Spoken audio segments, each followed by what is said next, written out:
everyone, and welcome to the Twinsburg Board of Education regular meeting. This is Wednesday, June the 5th of 2024. Ms. Rosnaya, would you please call us to order? Good evening. It is 7:02. Mrs. Davis? Here. Mrs. Egan? Here. Mrs. Hamilton? Here. Mrs. Crawford? Here. Mrs. Travis? Here, all present. For those who are able, please stand and join with the pledge.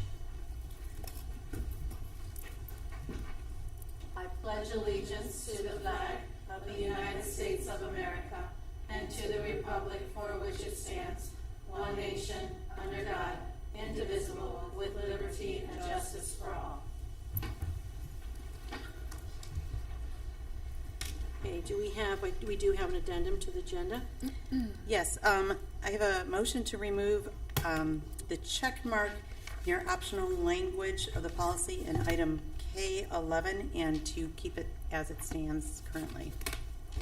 Okay, that's a motion. We need a second. Second. Okay, motion by Mrs. Davis, second by Mrs. Hamilton. Any discussion? Okay, hearing none. Ms. Rosnaya, please call the roll. Mrs. Davis? Yes. Mrs. Hamilton? Yes. Mrs. Egan? Yes. Mrs. Crawford? Yes. Mrs. Travis? Yes, and that carries 5-0. Thank you very much. Okay, again, good evening, everyone. And again, welcome to tonight's Twinsburg City School District's Wednesday, June the 5th, 2024 board meeting. I am Leah Travis, and I'm honored to serve in the capacity of board president. Tonight, I would like to give praise to all that has been done in the 23-24 school year, and what an exciting school year we have had. Our academic accomplishments remain many. We spent the year as a 5-star academic district, which gave us the 5-star district award from Governor DeWine. In April, our high school was ranked 6th out of 49 high schools in the Akron metro area, 77th in Ohio out of 941 high schools, and we are in the top 12% nationally. Our performing arts programs all have achieved to the highest level, earning the highest honors. Our athletic programs and our athletes have excelled all year, and our baseball team is still in action this Friday. Let's go out and cheer them on to one more victory. The class of 2024 is out the door. It was an absolutely beautiful evening and a splendid ceremony. Our district continues to be ahead of the curve with the latest announcement from Governor DeWine and a push for the policy that would remove personal communication devices from our classrooms. Again, this is just one example of how Twinsburg is out ahead and even ahead of the governor. All these accomplishments are achieved through hard work and commitment. So tonight, I offer my thanks to the entire Twinsburg City School District staff for all that you do. I thank our parents, our grandparents, our families, and our entire district community for all that you do every day, all day, to support our students and our district. As our children and our staff begin their summer vacation, be proud of all your accomplishments. May everyone have a safe and a healthy summer. Enjoy family time and find joy in everything that you do. Mrs. Powers, this concludes my remarks, and I'll turn it over to you. Thanks, Mrs. Travis. Good evening, Board of Education. Good evening, administrative team who are here tonight. They're still working hard for a couple more weeks, and we appreciate them being here this evening to present the strategic plan update, which is later in the agenda. But to also echo Mrs. Travis's congratulations. It has been a really great year, all the way from preschool through the class of 24. And we hope all of our students have a fantastic summer, go out and make some memories. And we hope the same for our staff. You know, we're tremendously proud of the work that happened this year. And it happens because of great partnerships, both with parents and with our community. And so we thank you all for that as well. And we really do appreciate everyone's support of our students. A special note to our class of 2024 who are now alums of the high school. We are finalizing our senior send-off 2024 newsletter. Our alums will receive a copy through the mail, and everyone else will receive a copy in their home mailbox. Once again, we congratulate our class of 2024, and we wish them much success in everything that they will be doing moving forward.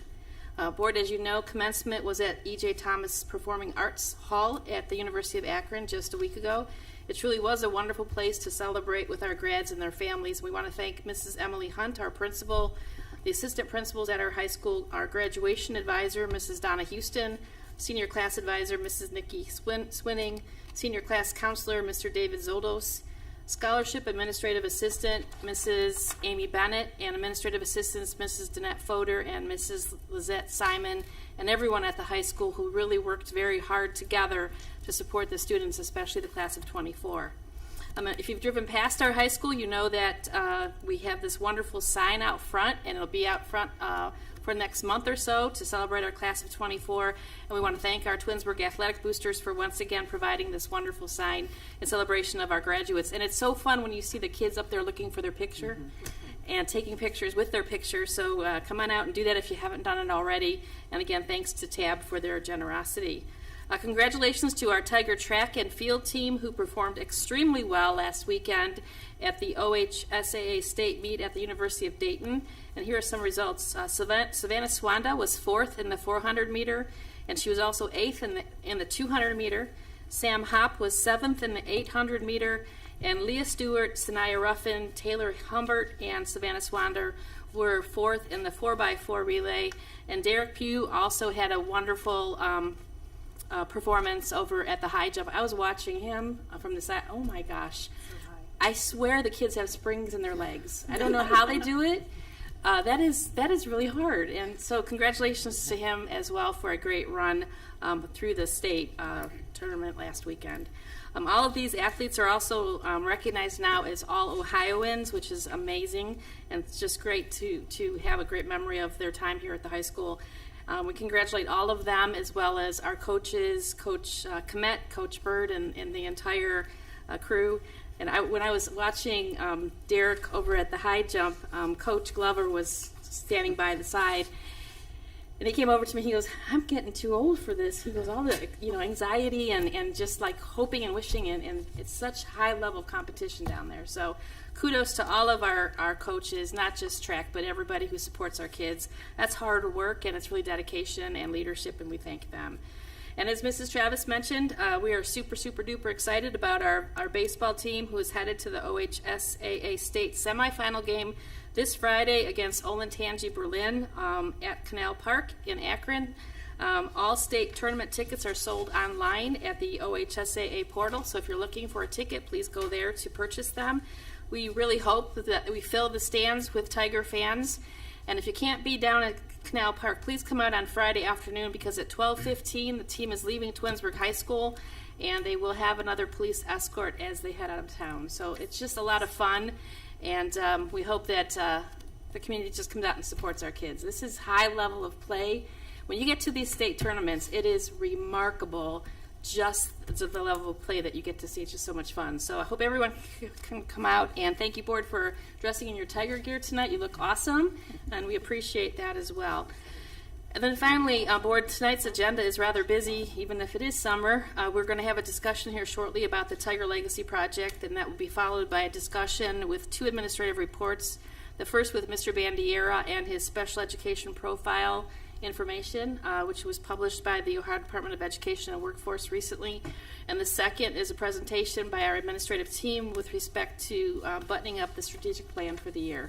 And so that will happen here shortly. And that concludes my report for this evening. Thank you. Okay, committee reports. Curriculum committee curriculum technology committee did meet, and we reviewed 2 new courses of study for our 7th grade. Those were approved, and will eventually make it on the agenda for the next board meeting. So it was a pretty efficient and fast meeting to close out the year for us. Okay. All right. Very good.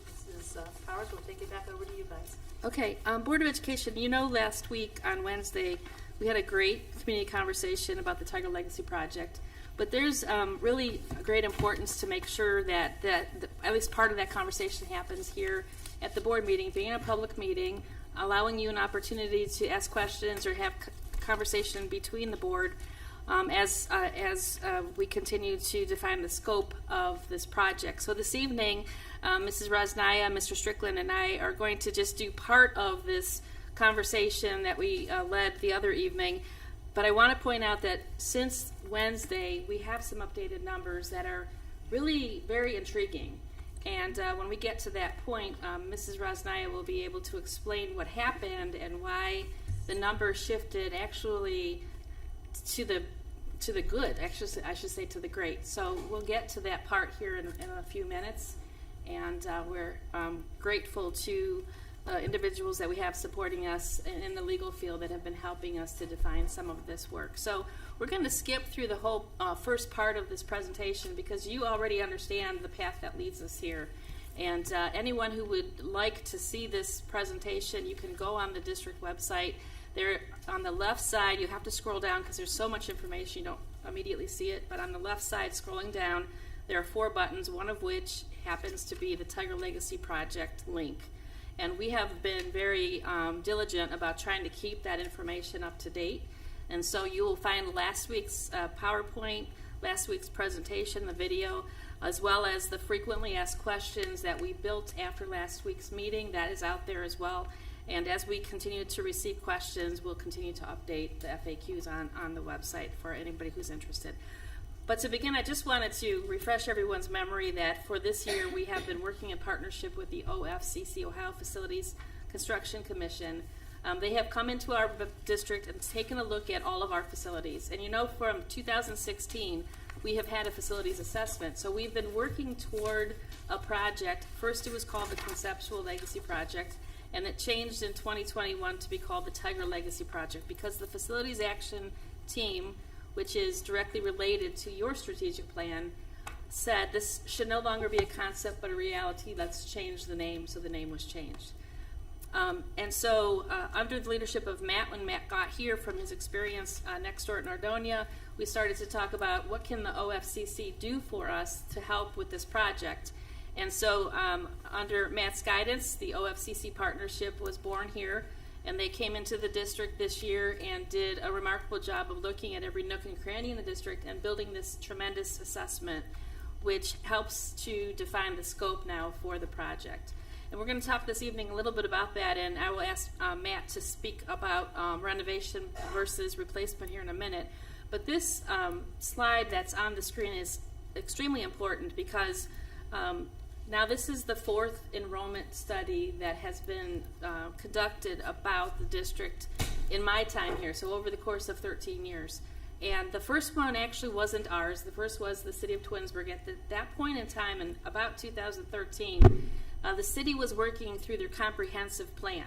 And so they set out to do their own enrollment study. And when Larry Finch presented that report to me, I questioned the validity of the results because the validity of the results indicated that it didn't look as if the enrollment in our district was going to grow.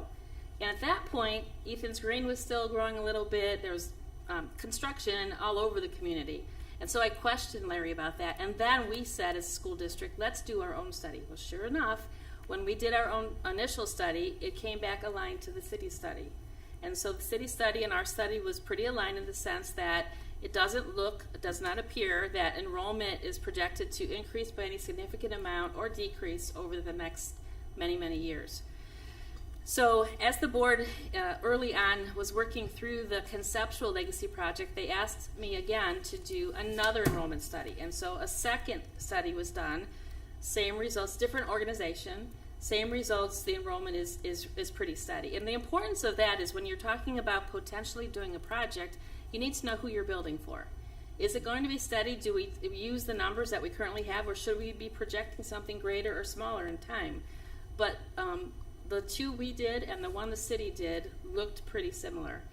So fast forward to this year, and the OFCC comes in, and part of their requirement is they need to do their own study.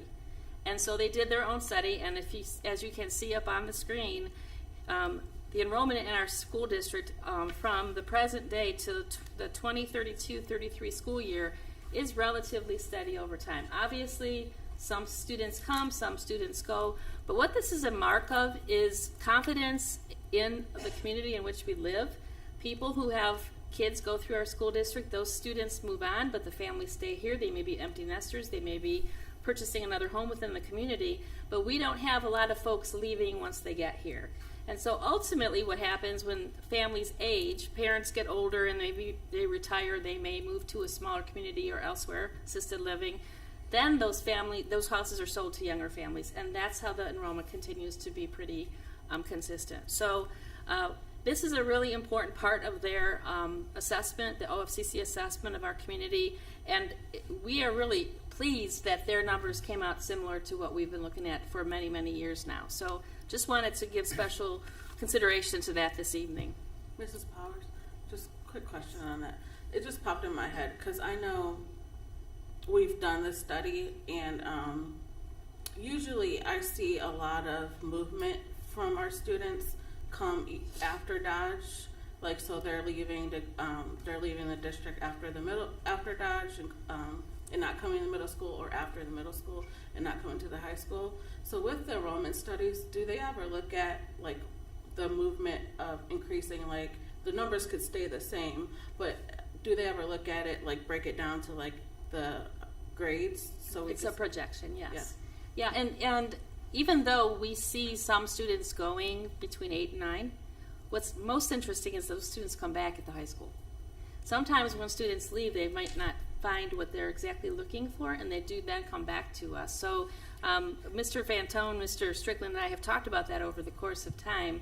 And sometimes kids leave at 8th grade to go to a parochial high school because that is their faith-based, and that's what their families want of them. But even that remains the same, that our numbers are consistent over time. Even if kids are leaving at the 8th, 9th grade transition, overall, as a district, we're pretty much aligned from one year to the next. Okay. Yes, Ms. Hamilton. I had a question too, Mrs. Powers. I know over the past week or so, several people have asked me about this projection, and I don't know if you could speak to it, but do you know the calculations behind these projections? So what they study is live births as part of this, and I can obviously post the enrollment study on the portal if the board would like us to. It's fascinating. It's all statistically researched, and it's a research-based study, but it is based on the live births that we know of now and what they're projecting based on some trend results from the data that they currently have. So would be happy to post that report. If the board so chooses, I can post the other 2 prior ones. I don't have the City of Twinsburg's to post, but I do have all 3 of ours, and it might be just an interesting talking point for the residents to see that it has not changed. We're pretty consistent moving forward. Thank you very much. Then so people could see, the calculations and the numbers behind this. Sure, be happy to. Thank you. Okay, so the next slide talks a little bit about the OFCC, and you're going to hear Matt and Mrs. Resnaya speak tonight about the 17% match. Match is really a bad word on that slide. I would rather it be 17% contribution, because they're really not matching something. A 17% contribution to the project. And at this point, and you'll see on our frequently asked questions, and Joey DiOrio from the OFCC mentioned this on last Wednesday, we don't know when that 17% contribution will come. It's based on something called an equity distribution list, and at this point, our district is considered to be a wealthy school district based on the valuation of the community, not just of the schools. And so because we're considered wealthy, we're rather low on the list. But as the legislators continue to fund the OFCC and they continue to fund other school districts, we continue to move up, and that 17% contribution is now locked in through the partnership the board has with the OFCC. So even if the legislators were to contribute less to this work, we're locked in with that 17%. Okay? So this next slide is really very important. This is the information that really drives tonight's conversation, and I'm going to turn this over to Matt, because he has been closest to the conversations with Mr. DiOrio and the OFCC about the renovation and replacement costs that you see on this chart. Thank you, Superintendent Powers. Thank you, Board. Thank you, community, for joining us tonight.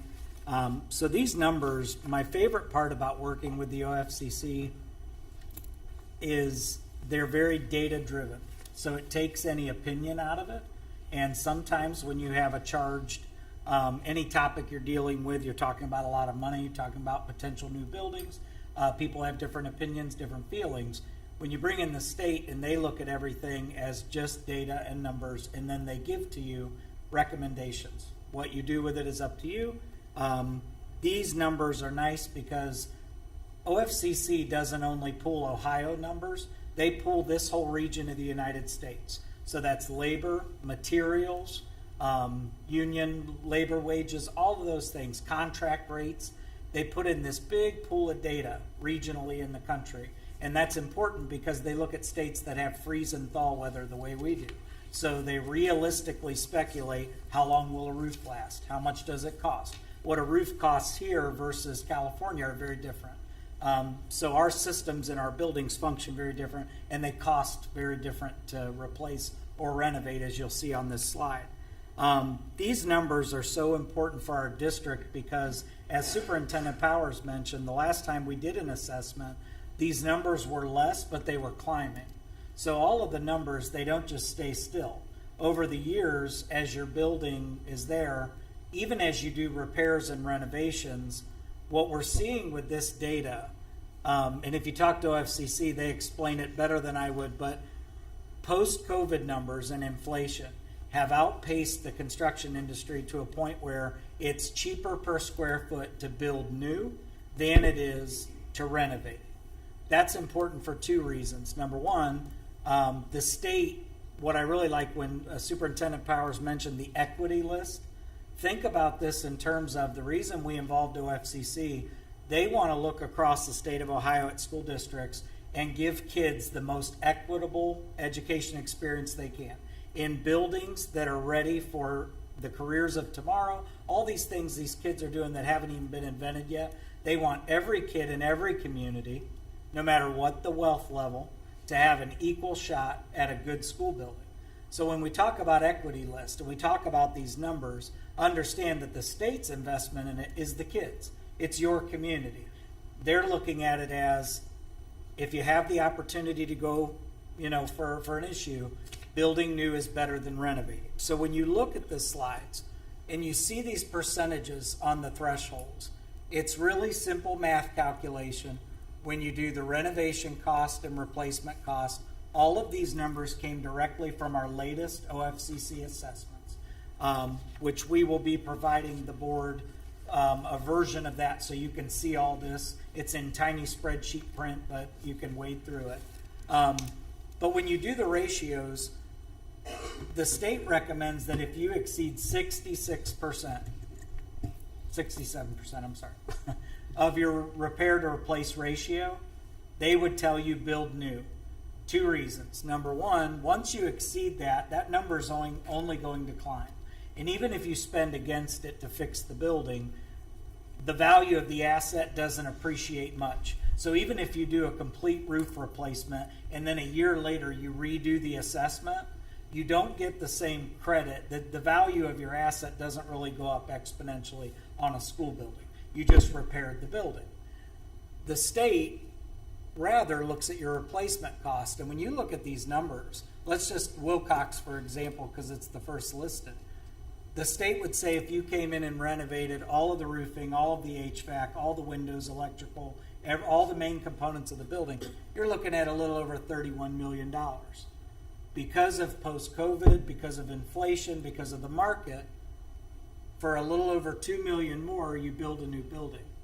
That's where you get that 93% threshold, and you say, we are that far over that 67%. That's when you really start the conversation. Is it worth throwing our permanent improvement dollars at an asset that really is just aging out? Okay, so we had at our community meeting, we fielded a lot of really great questions that we speak to, and we'll put that on the website, that really talk directly to this, about our maintenance history in the buildings, about assessments, all of those kinds of things. But so for the community, the takeaway, these numbers will only increase. We really don't have tonight a zero cost option. If we move forward, I worry that our permanent improvement fund can't sustain the repairs that are coming our way. That's a big concern I have. If we build new, when you look at the replacement costs, if you engage in that idea, that's where you get that 17% contribution from the state. If you simply choose to renovate, the OFCC isn't as valuable of a partner because the contribution isn't there. They would much prefer you see these kids to have new learning spaces.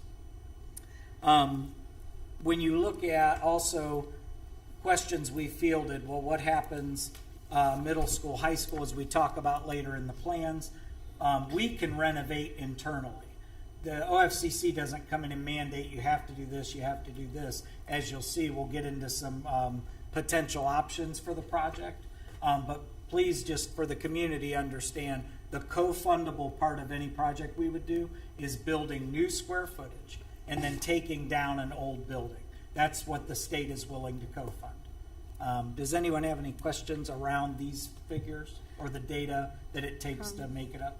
I don't really have questions, just a few comments. And if I misspeak or anything, just jump right in and let me know. But what keeps sticking in my mind with the renovations, because I think we started this in 2016 looking at Dodge and how much work Dodge needed.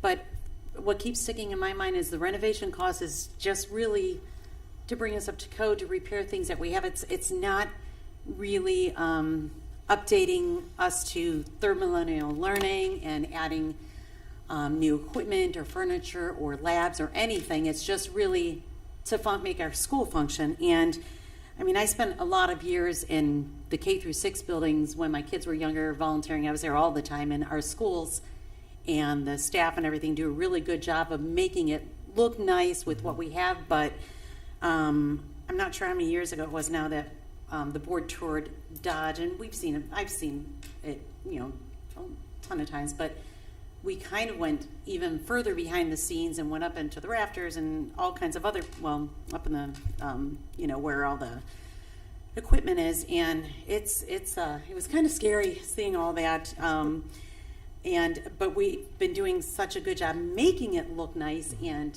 appealing, but that's just what we need to do for now. And with the replacement costs, that's also, I keep using the word, I've used it before, it's not bare bones, it's like turnkey.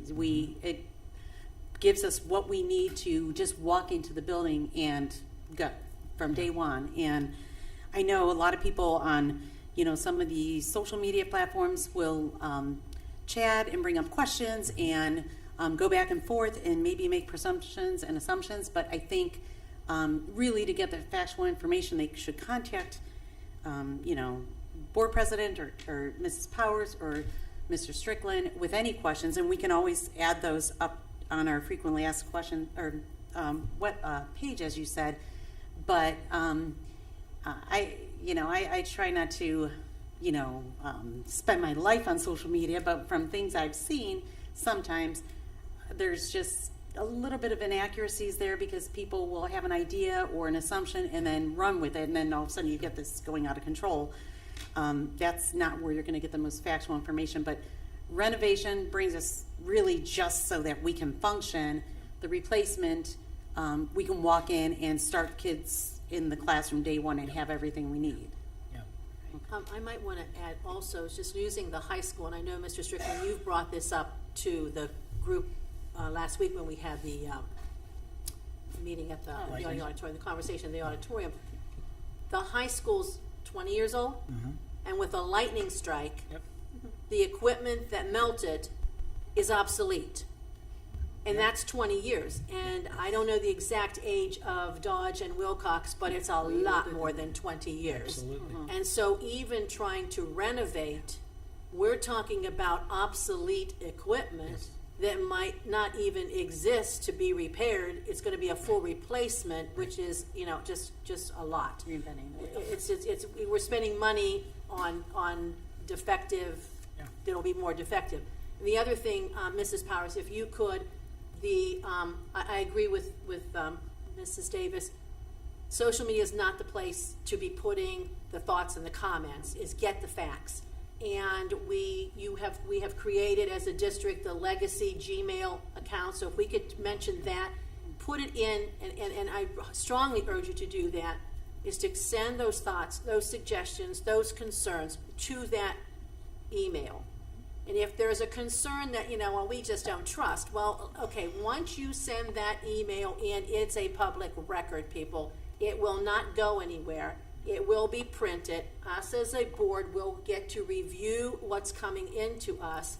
It will be put into the question and answer section of the website so everyone can see it. And don't, please, I guess the encouragement I would give to our community is don't be afraid to ask the question. If you have a question, there may be 10 other people with the same question that are fearful to ask the question. Ask the question, make the comment, list your concerns, send it into the Legacy Gmail account, and we will get it as a board. And I think that's critically important for us to have that engagement from our community. Agreed. One thing on this slide that I don't think you mentioned, Matt, is at the bottom with respect to the Tiger Stadium move, which we'll talk about in a minute, but the OFCC does not support with the contribution athletic fields. They support instructional facilities as well as the abatement and demolition of those facilities. But the athletic fields would not be a situation where there would be a contribution from the OSCC. And when Julia speaks to that in a little bit, you'll see on the numbers what that looks like. Okay. Any other questions about this chart? Okay, so for the sake of the community, before we move on to the site plans, I think there just needs to be a word about what happened, because for years we talked, as to Mrs. Davis's point, we talked just about replacing Dodge. And honestly, we went into the OFCC building assessment thinking that's what was going to be recommended. We had no idea. We knew, I mean, buildings have challenges, but we didn't realize the threshold until the data was known from the OFCC. And so from this document became the bigger conversation about, is just Dodge the target, or does the scope need to be adjusted? And so with the advisement of the OFCC representatives and the assistance of an architect, we tonight are going to present to the public through your board meeting what the latest thinking is on the project. Of course, the board has not made any decisions, and we just want to be clear about this, but this is the latest thinking based on the OFCC data that we'd like to present for the community for their review. And so moving forward to what we're talking about. So this is a Google Earth look at the stadium. And to the, I wish I had a pointer, I forgot it. To the left, to the right of that is R.B. Chamberlain Middle School. You see the little buses parked there. And so this is the plot of land that is under consideration for the construction of a new school. When we're talking about a new school, we're talking not just the replacement of 4, 5, and 6, but a replacement now of preschool through grade 6. And I was telling the principals and the admin team yesterday that I happened to be at Tiger Stadium for Wilcox's bike event a couple weeks back. And I stood there and I looked at that expansive land and I thought, this could work. The land is much bigger than you might even believe it could be, but we believe that a plot of land could work for this project, and we'll show you why we think that. So that's the project area, is where Tiger Stadium, and to the upper right of the stadium is Hoon Field, our girls softball field. And so we would need to do something with the stadium and with Hoon Field. And so we're going to show you what the plan would look like if we're going to use this property for the project. And in using this property for the project, the board does not have to acquire additional expense because you already have the property that you own. So this is the first look at, can you go to the next slide because it's larger? So this is the first, thank you, the first look at what the school could look like. Of course, this is just a rendering, and a much more conversation would have to be had with respect to the design. But using the expertise of the architect, we know that we could build a large school on the property that is currently occupied by Tiger Stadium and Hoon Field. It would be a pre-K 6 building, and how this would work is that we would have grade banded houses. Some school districts would call them pods, but we're talking about kids. We want kids in houses. And so we would have a pre-K kindergarten house up at the most northern part of that picture. We would have a house for grades 1 and 2, a house for grades 3 and 4, and a house for grades 5 and 6. The large block in the middle, where it says new pre-K 6 school, would house the large spaces, the gymnasium, the cafeteria, maybe it would be a cafetorium. That's all yet to be determined in the design process. This particular rendering just shows one main entrance, but we've been talking about more than one, having some conversations with other superintendents who have these large schools. One might not be the best situation, that would be under the design conversation. And then you also see the ring road that goes behind the school. The intent here is to separate bus traffic from car traffic. This rendering currently shows 310 spaces. That's another thing that we would want to talk to the architect further about, because currently we have 260 staff members at Wilcox-Bissell and Dodge, and so we may want to consider a greater look to that parking lot. So that's something else in the design process we can talk about.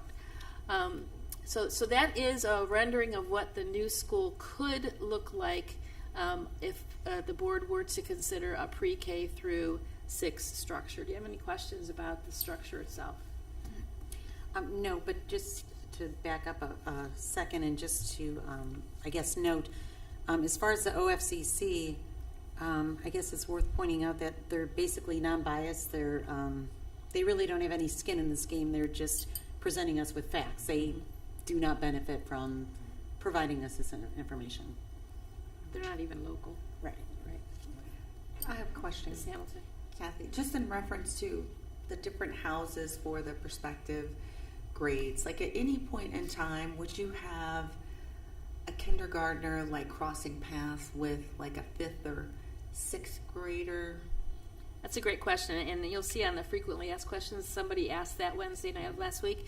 Because of the design of the houses, and also Mrs. Johnson reminded us at our principals meeting just yesterday, we have experience in how to manage a lot of elementary kids under one big roof during COVID. Mm-hmm. We had Bissell and we had Dodge together at the high school. And when the plan was launched for us to do that, we were all like, is this going to work? Oh my gosh, how's this? How are we going to keep a 4th grader away from, a 2nd grader away from a 6th grader? But because we have very smart people that work at the board here, for the board I should say, the administrators worked together, collaborated with their staff, made it work. Mm-hmm. And you know, they did that by building a master schedule that worked for everybody.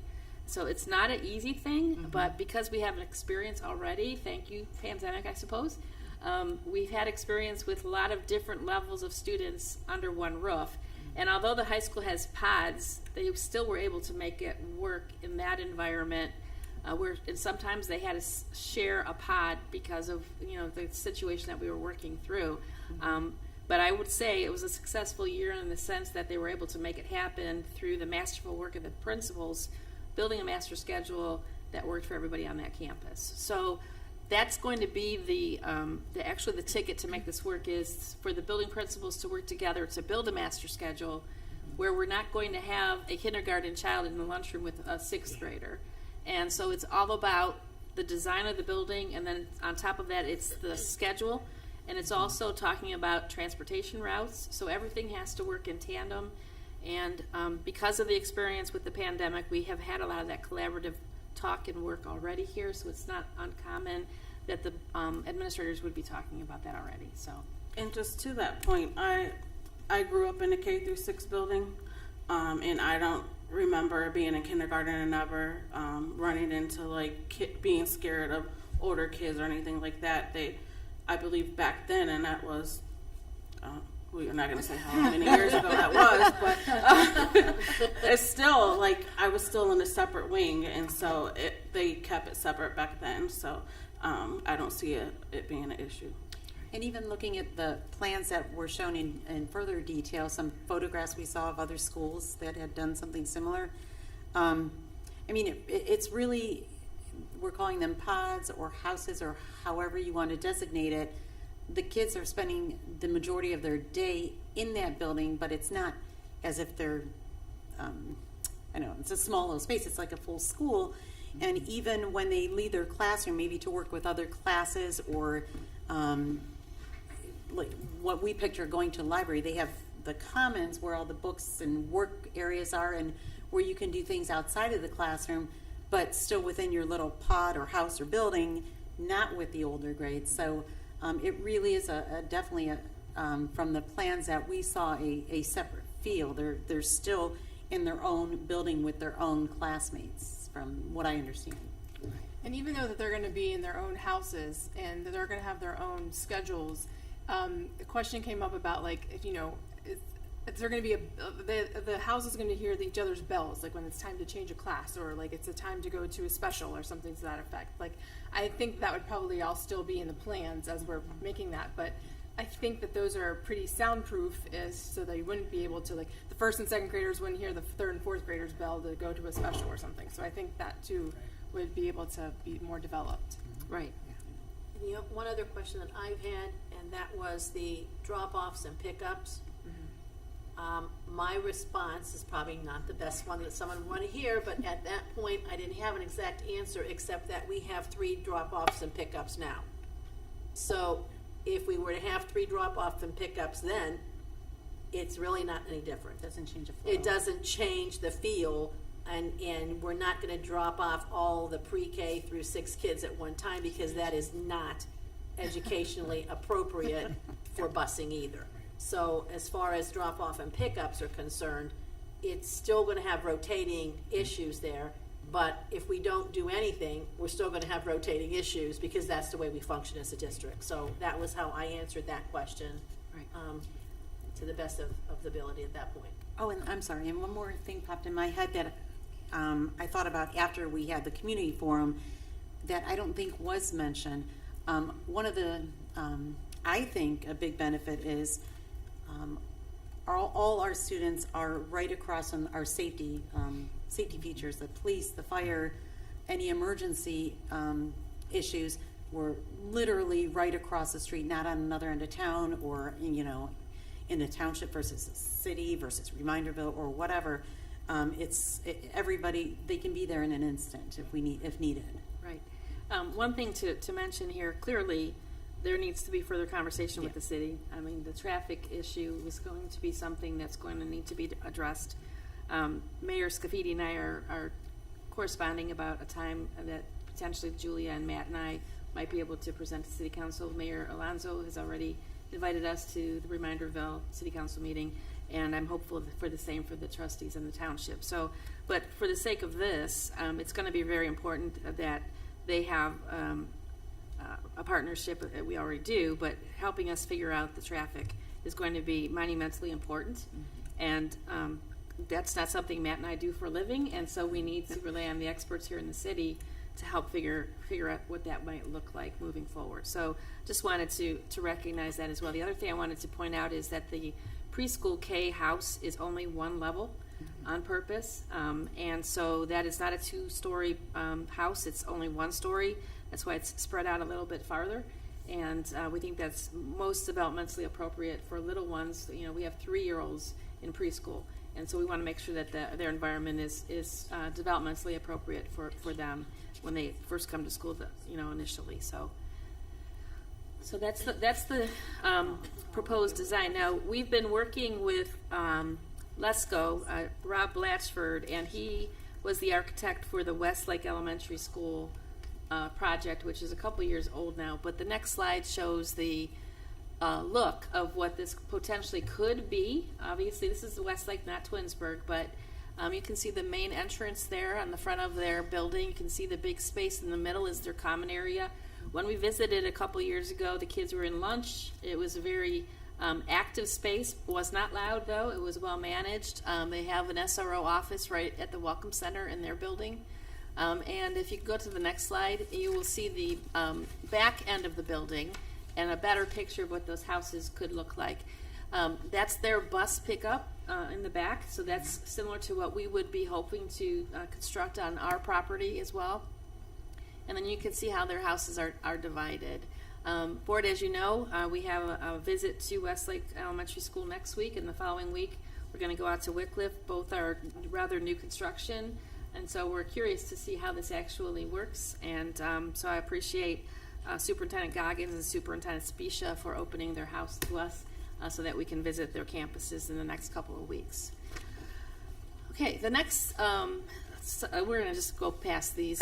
This is inside, just one second, when Mrs. Davis mentioned how the look of the houses is a little different than what we're used to in our buildings. So this is in Westlake's elementary school. Instead of them having a main media center, they have their opinion, and this is what they built at Westlake. They have their little media nooks and crannies built into their houses. So those kiddos look like they might be maybe 3rd, 4th graders. So they have their most appropriate level books right in their house. They don't go to a media center. It's just a very flexible space. And then the next slide shows another part of one of their houses. That's just some flexible learning spaces. All that furniture moves. And one thing that we didn't mention, Mr. Strickland, is the associated cost to the replacement building includes all the furniture. So it's not, this is the cost for the building plus we need furniture. It's all inclusive in what the OFCC has provided for us. And we can just breeze through this part. All right, so here is the campus of Twinsburg High School. You can see the boys' practice soccer field in the lower left corner. You can see the 9th grade baseball field above that. And so the first part of this project, if the board decides to move forward, would be that you need to move Tiger Stadium to make room for the construction of the new school. And so the next slide will show you what this potentially could look like. It's an artist rendering, but it shows that Tiger Stadium can fit on the property that we just defined. Obviously, the boys' practice soccer field and that 9th grade baseball field need to go somewhere else. But we know that the space is workable, and you also see additional parking up on the most northern middle part of that rendering.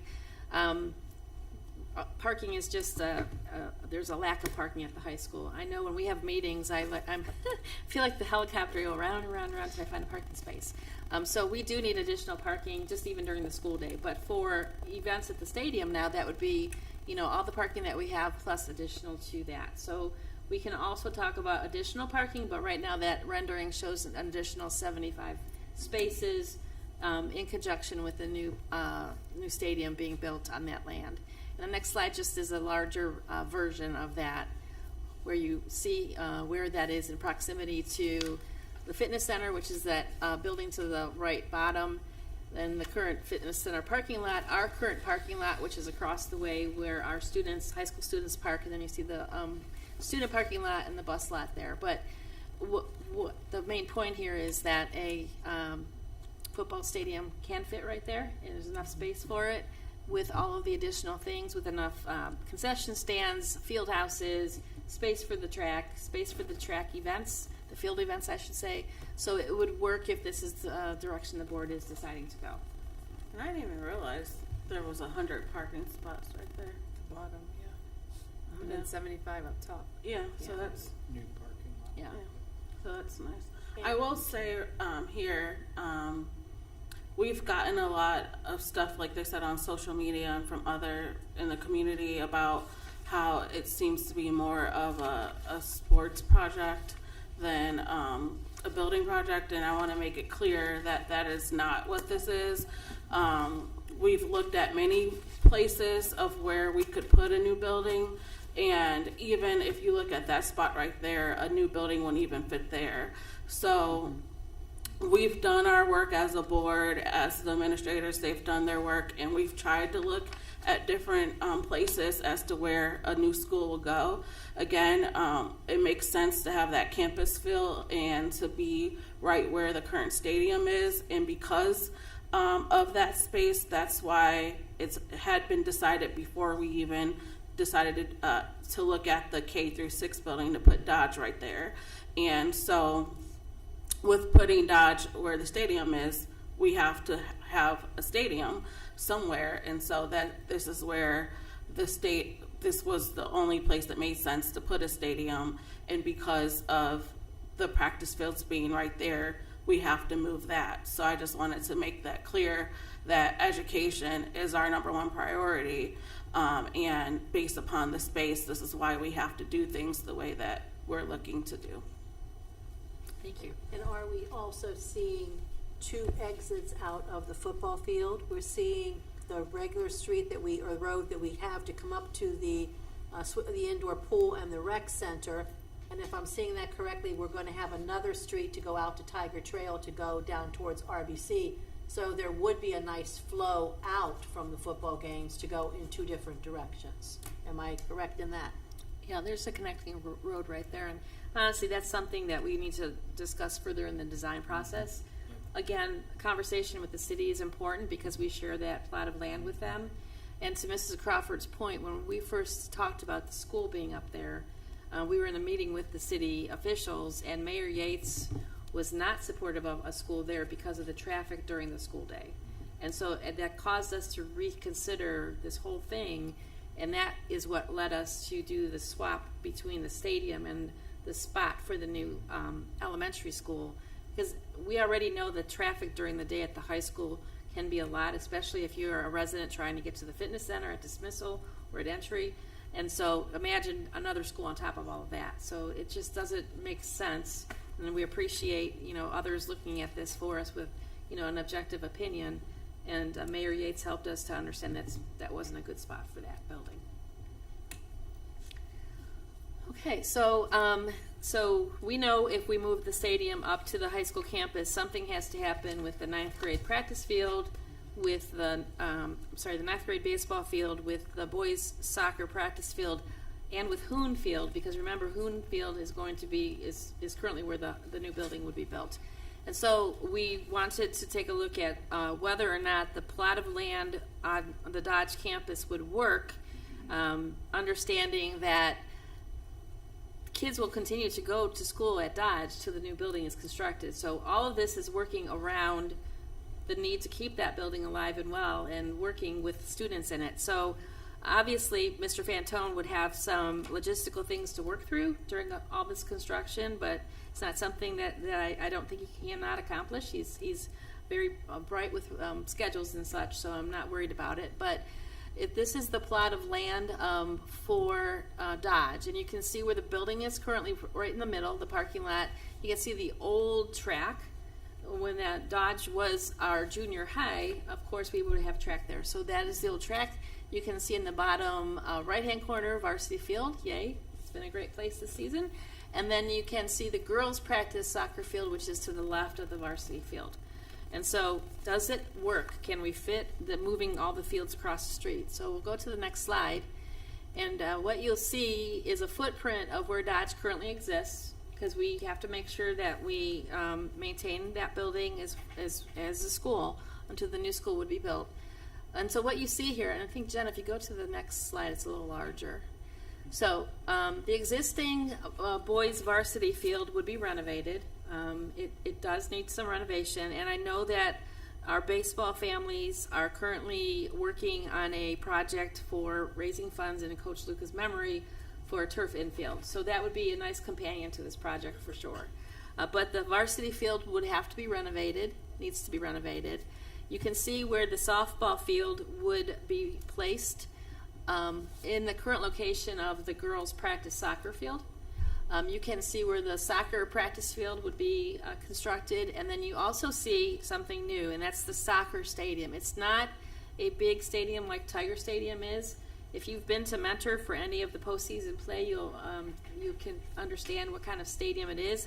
Flat ground with lights and stands and a soccer field for the kids to play on. But it would be a space where our soccer teams would not have to share Tiger Stadium for practice or for events. So both boys and girls soccer teams would share that facility and the practice field. But those teams would not have to be going across the street up the hill to the stadium for their events. They have their own space. You also see the relocation of the 9th grade baseball field from the high school. Additional parking. We would, of course, support the trailhead. We have lots of residents that use that trail every day, all the time. And then also restroom facilities, locker room facilities to support those athletes there. and a concession stand if any of our booster groups wanted to support that effort. So for the sake of the plan, we showed this to you just to acknowledge that we can make everything fit if this is the plan the board is desiring to work toward. Any questions about Dodge? Okay, so Matt, if you can talk now dollars and cents, a comparison between the 4th through 6th grade building project and now this greater building project. Absolutely. So circling back when Superintendent Powers had talked about sort of the evolution of Tiger Legacy and how just a couple of short years ago, we're talking a potential new building just for Dodge 4 through 6. Go through these assessments, data comes back, and we say, well, maybe a pre-K through 6. When we looked at this as a team, the numbers really start, the more you look at them, they start to jump out at you at why OFCC made the recommendation that they did. But for your knowledge and for the community, we wanted to compare both. So let's say we propose a new, just Dodge only grade level. The cost up there is a little over $47 million for just the building. And then to demolish the current Dodge building, that's almost $1 million. Those two figures are important because those are the only two numbers up there that are co-fundable by the state. As we talked about, the athletic moves are because geographically operating within the parameters of property the board owns to build a new building, athletics have to move around. I do say draw attention to this slide and the next are important though, because the community should see this is always an education first project, right? The school building, the academics, the athletics, the costs really pale in comparison to the building when you're talking scale of numbers. So you see the cost there, the cost to demolish the current Dodge building. Stadium cost stays the same. And then you see the relocation costs of all the fields that Superintendent Powers talked about, the upgrades to boys varsity baseball. You're going to see three amounts there at the end on this slide that you will not see on the next one, and I'll explain why. Repair and replace playgrounds, that's getting them up to ADA compliance and codes. Safety fencing, if we were to continue to keep Wilcox, Bissell, that kind of thing. So we're upgrading all of those. Paving and roofing repairs and replacements across the district. Again, those numbers are pulled from the OFCC assessments about what they would recommend to get those systems up to state standards. So you look down at the grand total. These numbers are very important. Grand total for a Dodge only replacement project is $78,678,000. And then you also see how that number has climbed since 2023. So in a year, inflation and some other factors have changed that number. But to draw your attention also to that anticipated OFCC contribution of a little more than $8 million on such a project, okay? Does anybody have any questions on just this slide? This is a Dodge only replacement model, okay? Okay, so this draws us, takes us to the new pre-K through 6 model. You'll see that that building has a price tag of $85,800,000, okay? And then you go down through, and again, the abatement and demolition now of 3 facilities, because you're taking 3 old buildings offline, building 1 new one. So you got about $1.75 million. So again, add those two together. Of that, those two amounts, 17% of that is the state's co-fundable amount, okay? So as you can see, demolishing 3 facilities, you get an increase in the allowance. Stadium, all the athletic pieces virtually all stay the same. Now what you don't see is the paving, the roofing, the playgrounds. The reasons why might seem obvious, but it's good news for us because by taking 3 old buildings offline, our permanent improvement fund becomes very manageable for a brand new building and then a high school, middle school. So now we can invest in those systems and you're not having to talk about borrowing in a bond to maintain key operating systems. Now you're doing that within your own budget that you already have. So there's not a greater ask to the community. If we come down to the grand total now, we're at a little over 105 million for this project. So again, all the athletic pieces do what they do. You'd have a new pre-K through 6 building. And look at the anticipated OFCC contribution, you've doubled it to nearly $15 million. And the reason why is all in the square footage. You've built that much more new square footage. So you're sort of, keep in mind OFCC, they're non-discriminatory. They don't come in and they don't really care which way you go, but the plan they're going to lead with is the most efficient and the most cost effective for the district. That includes the best thing. They're going to give you the plan that gives you the most money back also. Typically, that's why they would push, a building with separate houses, things like that, because you're sharing that square footage, that bigger footprint on the land, and you've got now nearly $15 million coming back to the district. And that's really, that's kind of unheard of in its own way. Does anybody have any questions about this plan? About a 1 through 6 building? Yeah, I mean, pre-K through- pods? Yep. No questions, but, well, maybe kind of a comment. So I added these numbers like 3 or 4 times. I'm looking at the replacement cost for Wilcox, Bissell, and Dodge, just those. Yep. What I'm looking at in my head right now is just buildings, not playgrounds, not fields or Yep. anything else. But those 3 together, it shows comes to 109 and some change. And then if you were to add the renovation to RBC and Twinsburg High School, just the renovations, because we're not talking about building those new buildings, that brings us to around 200 million.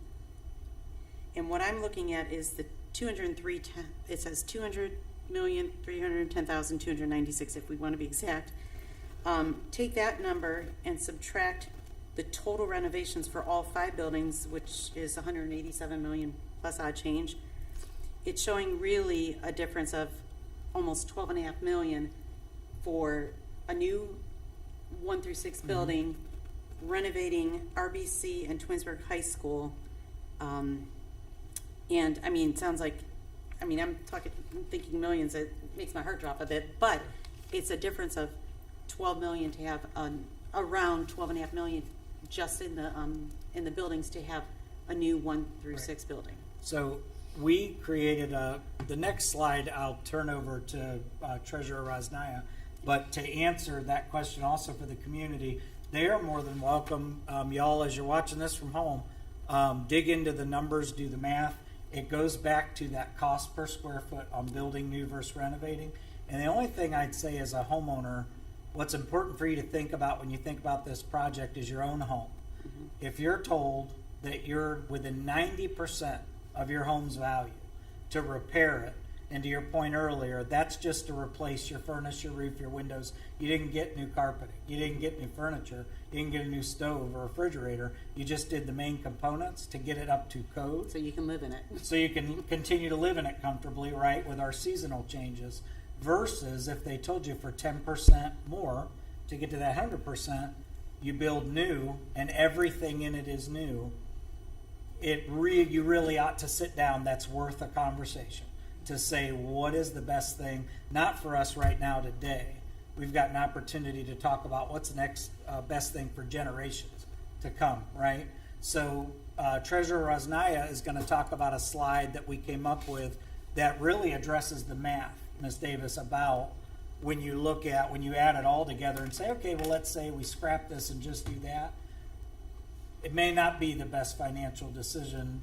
This is why OFCC led with this project, because they're saying this is the most cost-effective decision now and for generations to come. And I think her slide will speak exactly to what you're talking about. And whether you move forward or not, the renovations, you can't ignore those. That's not going away. It has to be done. Correct. I mean, we have no choice. Yep. And I would say to Ms. Travis, your point you made earlier about 20 years old at the high school and already is antiquated, I've got 3 projects this summer right now. One is still the high school, and then 2 elevators that we're sitting in the water on right now because they have to fabricate parts. And our buildings, you might say, gosh, they don't seem that old. These parts are built that way. They're built with about a 20-year life cycle, and then you're supposed to just get new, like an appliance at home. You don't usually fix a 10, 15-year-old refrigerator, you buy a new one. That's the market now. It's not, it's not necessarily anyone's fault. It's just the market. It's what it's yielding. So And the technology that existed when these buildings were built Yep. as opposed to now. is antiquated. No, one of the things that we heard from our administrators yesterday is, everybody's getting a little bit of feedback here and there about the project. And one of our high school administrators said that he had parents who asked them or posed this situation that they don't have an elementary child in school. Their child does not play any of the sports for which new facilities are going to be built. So if I'm a wrestler, a parent of a wrestler, if I'm a parent of a basketball player or a volleyball player, what's in this for me? And I guess the response to that is, to Matt's point, the building of the new facilities frees up some of the permanent improvement capital dollars that we have to be able to do the renovations that are necessary for those other sports. So although it's not part of the project, we would be using resources that are otherwise not used because of the construction of other facilities. So I think everyone benefits in one way or another with new or with renovation. It's how the board would see dividing up the permanent improvement fund to be able to capitalize on the fact that we're not talking about an elevator at Dodge anymore. We're not talking about windows at Wilcox. We're not talking about plumbing at Bissell.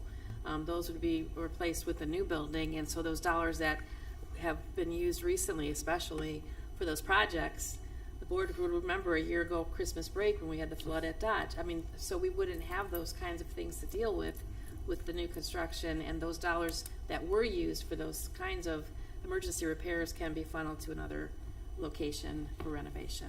I think it's also important to note, people might not see the benefit. I think I'm the only one who has a younger child on the board, but I even if I didn't have a younger kid on the board, even if I didn't have a younger kid, I think about the future of the community. So I would hope that whether it was benefiting you or not, you would want to see the schools in a better position, whether your kid was going here or not. If we have better schools for the district, that's just going to make better for us, better communities, better. It could make the better overall for the district. So when you think about it, I always think about the future and what do we want to do for our students for the future, and the answer is give them the best that we can. If they have better buildings, they're able to concentrate better, they're able to focus better, that's going to make our ratings better.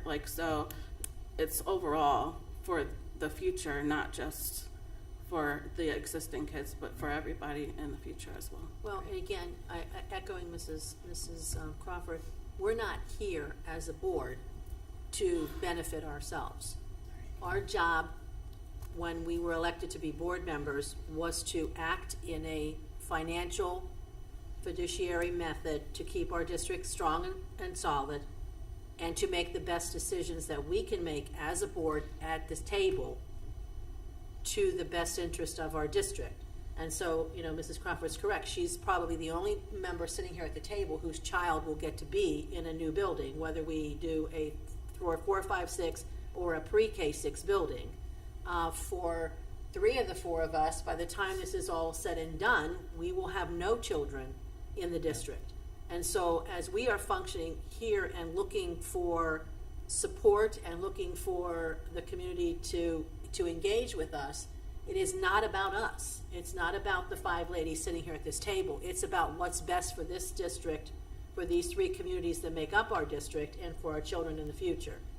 So I think that's important to be said, that our role is to take care of the district, and that's what we need to do here today. Thank you. So, Mrs. Resnaya, after our community conversation on Wednesday, we were meeting Monday with our central office team, and she busily got to the numbers and created this chart that explains the difference between option 1 and option 2. So I'll stop talking and let you take it away, because this is your work and we appreciate it. And I'm sorry if I jumped the gun on that one. No, it's okay. So I only have 2 slides tonight to talk about, and this first one has 2 charts. The purpose of the 2 charts on the same slide are for us to compare the what-if scenarios that are out there, and community is probably asking questions. So from the numbers that we have received on the previous slide that Mr. Strickland was talking about from OFCC, build new versus renovate cost. So I just put them together. Our option number 1 would be, as we mentioned before, why don't we build a new Dodge building 4 to 6 grades and renovate Wilcox and Bissell, because those are the high need attention buildings for us. So build new Dodge would be about $47 million. Demolish Dodge, $944,000. And then I have Wilcox renovation at $31,222,000 and Bissell renovation at $23,464,000. I'm just rounding up. Again, the numbers are not coming from us, from the administration. We did not put together these numbers. These are the numbers that we were provided for our costs from OFCC, who are the professionals in the field. So if we do this, we have a total cost to look at about $103 million, very close to it, of which OFCC will give us credit for the new building and the demolition of the old Dodge building. They will not share in any cost of renovating the other 2 buildings, as we have mentioned it before. So when we deduct the 17% from the Dodge cost and add still back the 2 other buildings renovation, we come to a $94,637,000 about cost on this option. Building a new pre-K to 6 building, $85 million, they are big numbers, $803,000 is our option number 2. And then demolish 3 buildings comes to about $1.7 million. Again, numbers provided by OFCC. Their contribution to these costs comes close to $15 million, $14,884,000. If we deduct their contribution from our total cost for the new building, we are at about $72,669,000 cost. So the difference is very close to $22 million between our option 2 compared to option 1. So I think this right here also underlines and explains probably OFCC's suggestion to us too, right? So I wanted to have these numbers in front of us. Anybody who wishes to analyze it, look at it, call with any questions, we're open to review them. But this is the information that we have, and this is why probably, again, the experts in the area came to us to share that we might want to look at this option to put up a pre-K to 6 building opposed to just Dodge. Thank you. Of course, I have another slide, but if we have any questions or anything, if not, I'll move on to the next slide. which is slightly different topic. So what we have talked about tonight is how much the cost is for our district, for our community as one, to put up one building or a larger building or a smaller building, whichever cost. My next slide purpose is to help our residents to look at their own budgets and see on how the certain project cost will affect the household budgets. Mrs. Powers has mentioned at the beginning of tonight's meeting that these numbers have changed since last week. So I would just like to notate that our bond attorney's office provided our calculations that are in front of us last week as well as this week. The final calculations will be coming from the county. So our bond attorney's office are trying to help us to be as transparent as we can be, even ahead of the county, before the county gives us the numbers, to have this information for our residents.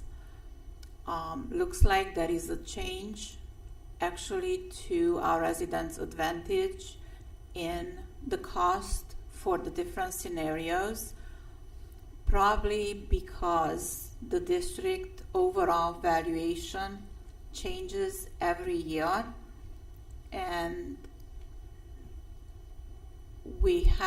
they probably looked at this year. We are in this fiscal year 24. However, if anything happens, we will have a new fiscal year, which the valuation by the county will be different for next fiscal year, and that's where most likely the change is coming from. So our possible cost scenarios on a $75 million project comes down for the district residents per household at the $2.99 mil for $100,000 county appraised value of the residents. That $2.99 mil will cost about $105 annually, again for $100,000 valuation. In the question and answers sheet that we put on the Tiger Legacy page, we have multiplied these numbers twice because we don't think that we have too many residents in our district that are valued about $100,000. So we have these numbers out there available for a $200,000 valuation. What happens is basically the $105 becomes $210 for a $200,000 valuation property. It seems like from last Wednesday's numbers that the change is about $18 going down in cost from $123 per 100,000 valuation to $105. So that's the change that we have seen in the last week. And then we have a scenario for $100 million project and $125 million project. $100 million project would be about $3.99 mil, $140 annually per $100,000 valuation, or $280 per $200,000 property appraised value. And then the $125 million project would cost about $4.99 mils, $175 or $350 per year in taxes for $200,000 property valuation. The value of the property is the one that's defined by the county, is not what Zillow says, is not what my neighbor says, it's not what I think. Everybody has their value, their house, their address on the county website, and that's where we can find the value if we need to relate to anybody in particular of how much the cost would be. But again, these numbers are the best estimates that we have from our bond attorney's office. The cost includes a 36-year term for the district bond with an estimated interest rate at around 5%. So if any of those numbers change again, they would change the numbers too. I just want to be clear that these numbers are our best available numbers at this point in time. With any change, we will have slight changes. It's not because we don't know what we're doing. It's because things are changing ongoing slightly. So if anybody has any questions or any confusion that this might have brought, but we're ready and available to answer those questions. However, again, just please remember, these are estimates, so we're trying to be honest and upfront, even ahead of us having the final tax implication given to us by the county. Thank you. Of course. So board, that concludes an overview from last week with a couple of things changing with Mrs. Rosnaya's comments and some additional information she provided that was pulled together because of questions that were asked by residents. Any other questions or thoughts with respect to the project? We'd be happy to entertain them at this time.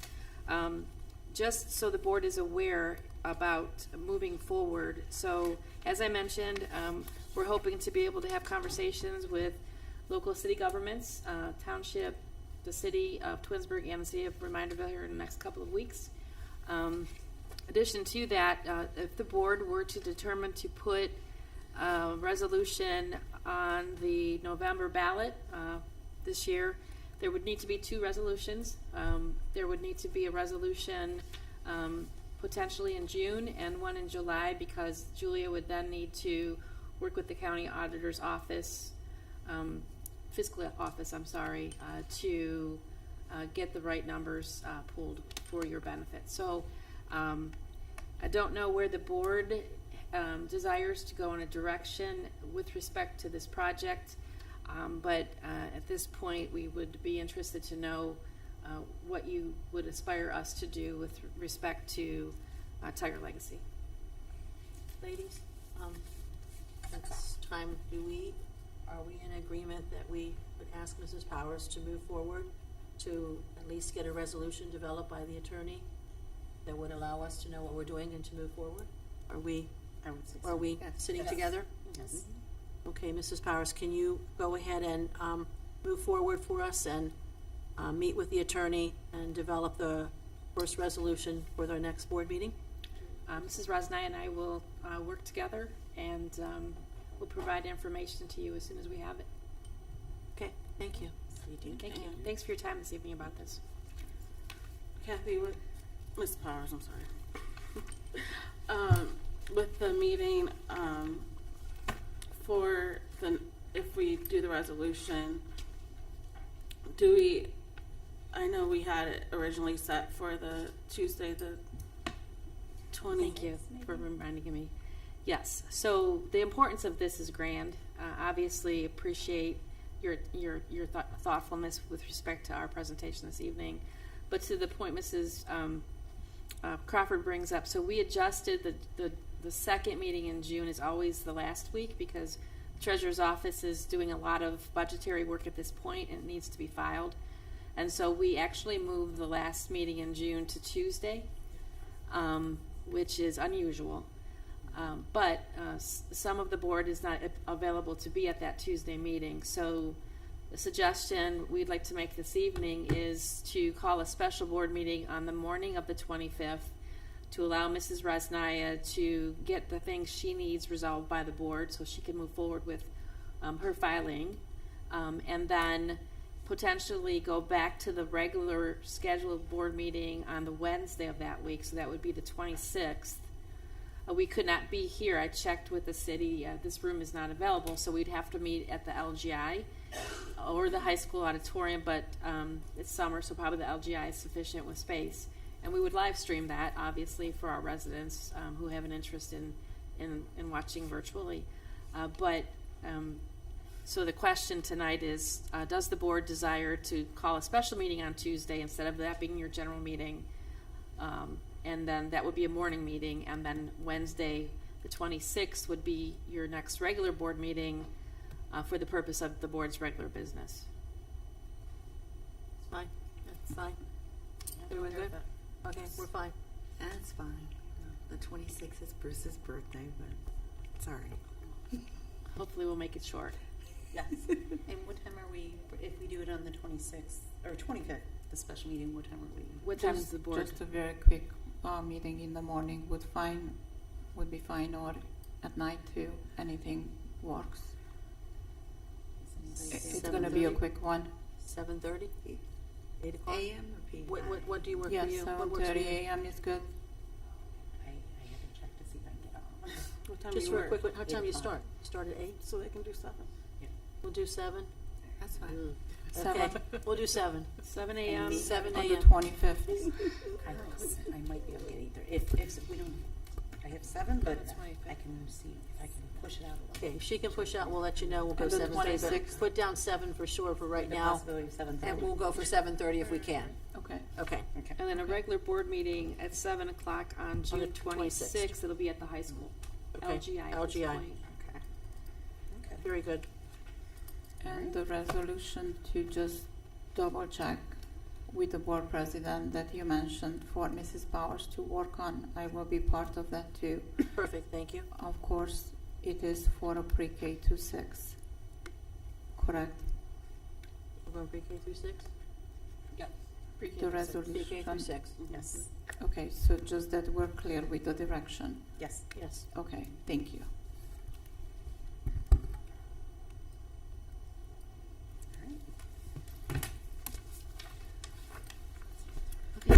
So thank you, board.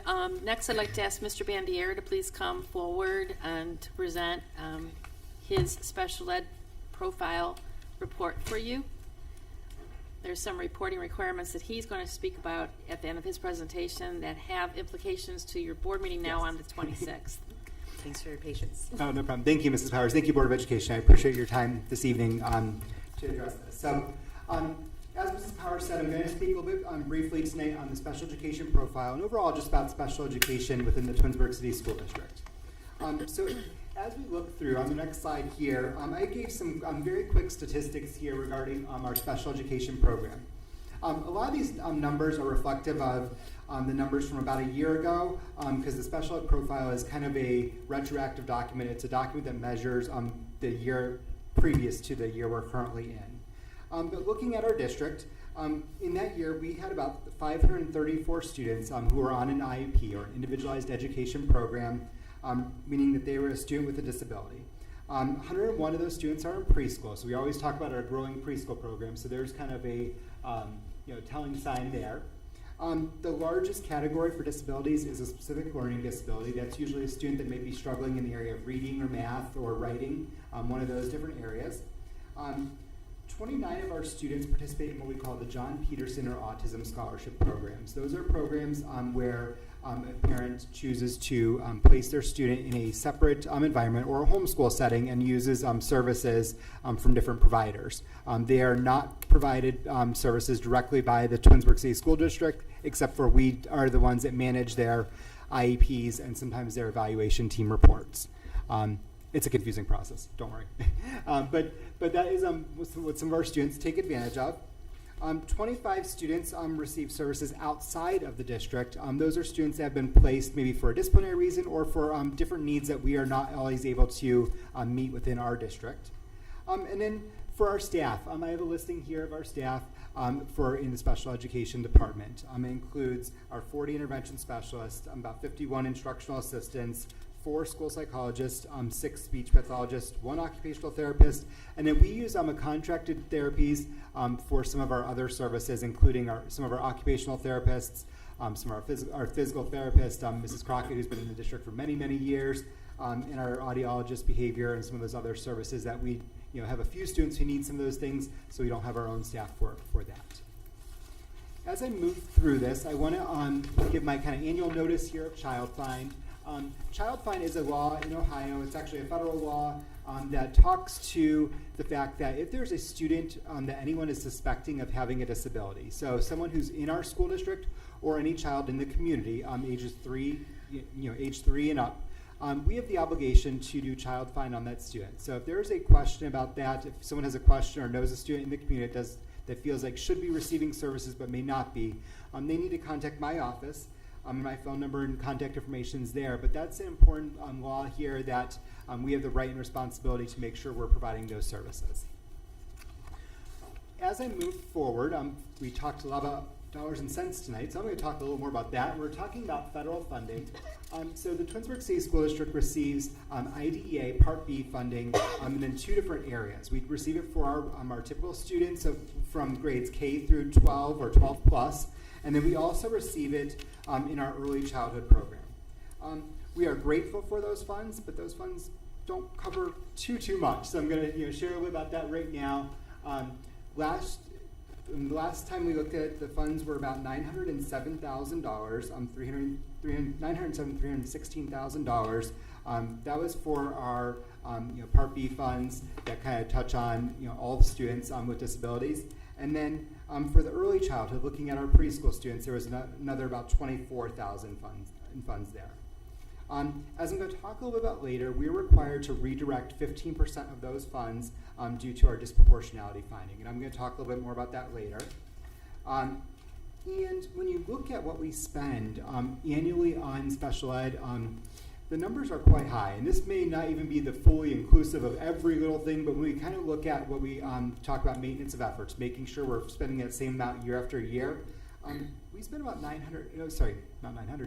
million on special education services across the district. That includes any related services that we're providing, any intervention specialists. Sometimes our specialized transportation costs are included in there, and tuition costs for some of those students that go do those outside placements based on their needs. My department spends a lot, but we're also trying to bring in some money too. So we look at different ways to kind of find some reimbursement for us. We recently completed the threshold cost. It used to be called catastrophic cost reimbursement to look at ways to kind of recoup some of those funds we're spending on some of our students who exceed a certain threshold amount. We've looked at the early childhood education grant, which is one of the funds we received last year. And then we also are looking at different federal and local and competitive grants to make sure that we can provide these services to our students and try to take away a little bit of that money from the general fund accounts. All right, so now into the profile. Annually, this Department of Education releases a special education profile. The profile is, like I talked about earlier, it's retroactive, so it talks about the year in advance. So the information you're going to see right now talks specifically about the 2022-2023 school year. It is used to help us kind of guide and make improvements to our department, making sure that we're following compliance, but also making sure that we're finding the best outcomes and services provided for our children with disabilities. The profile talks about 6 essential questions, which I'm going to go through on the next couple of slides here. The questions are children with disabilities entering kindergarten ready to learn? Are children with disabilities achieving at a high level? To what extent do students with disabilities have access to the general education environment? Are youth with disabilities prepared for life, work, and post-secondary education? Does the district implement IDEA to improve services and results for children with disabilities? And are children receiving equitable services and supports? So those are the things that the profile looks at, and they break it down into varied indicators here that I'm going to go through with you tonight. So looking at that first question, these first questions talk specifically about our preschool students. Really talking about, are our preschool students prepared and ready as they come into our preschool, but then also as they're exiting our preschool and moving on to that kindergarten level. It looks at different areas like our students receiving services in what we call their least restrictive environment, making sure that they have, they're being serviced with their same age peers to the greatest extent possible. Are they meeting social, emotional, and somewhat base pre-academic skills? Are they meeting those things? Are they using certain behaviors? Preschool is all about that play-based a lot, and they're really talking about, are they, showing those behaviors appropriate to their needs? And then finally, there's a big part when a student turns 3. A lot of our students, before there are students, are in the Help Me Grow programs or those other early intervening programs. And we have a responsibility to meet their needs and make sure we're providing those services and transitioning them to school-age services at the appropriate time. Preschool never ends. This summer we're working through a lot of evaluations right now with our preschool staff and some of our assistants from some of our local agencies as well. So, but I'm proud to report that we have green stars met there, all of those indicators for our preschool team. So, kudos to Mrs. Turner and the team over at Wilcox. They just do a phenomenal job making sure our preschoolers are prepared and ready to move on to kindergarten. Essential question 2 talks about if our children with disabilities are achieving at a high level. And for a lot of areas, we have made some great growth in this area. There's a lot of areas here that they look at. They look at our alternate assessment. We have a few students in district, under 1% of our students actually, with disabilities who participate in the alternate assessment. And the alternate assessment is like the OSTs, but designed at a different level for students who have the most cognitive needs. So we've met that. Our students participate in the assessments at the same level as their same age peers. Our proficiency is strong in some areas. So we're looking at the reading and language arts. We have some strengths there. Some math is some strengths as well. And then we're closing that gap for our students at a couple of those grades as well. So we're showing some high marks there, but we also have some improvement to make too. So on the next slide, I talked about some of the areas where we didn't quite meet. And you can see it. Some of these were very close, but so we have to. This will be kind of a focus for my department in the future here of how we get to, trying to get this area to all that green met area. When we look at this, we talk about our math participation rate. We are probably about 1 student off of that, but making sure that we want to make sure all of our students are participating in the assessments, making sure our students are, getting that high performance of high proficiency rate, making sure our students are able to pass those OST assessments. And then making sure our students are closing that gap as well. So making sure our students have what they need to close that gap and perform at the same level as all of our students. We value high achievement, and that's what we want to see for all the students, even our students with disabilities as well. The next question I will get into here is to what extent do students with disabilities receive access to the general education environment? So when we start an IEP for any student, our first goal is looking at how can that student be with their peers to the greatest extent possible. And that's a question that we always look into. For this area, I'm very proud to say that we are over the target levels there for our students with disabilities, looking at their least restrictive environment, again, making sure that most of our students are placed in the same classes. We have a lot of what we call inclusion classes, where an intervention specialist will go meet the student's needs within the regular classroom. And we're proud of that.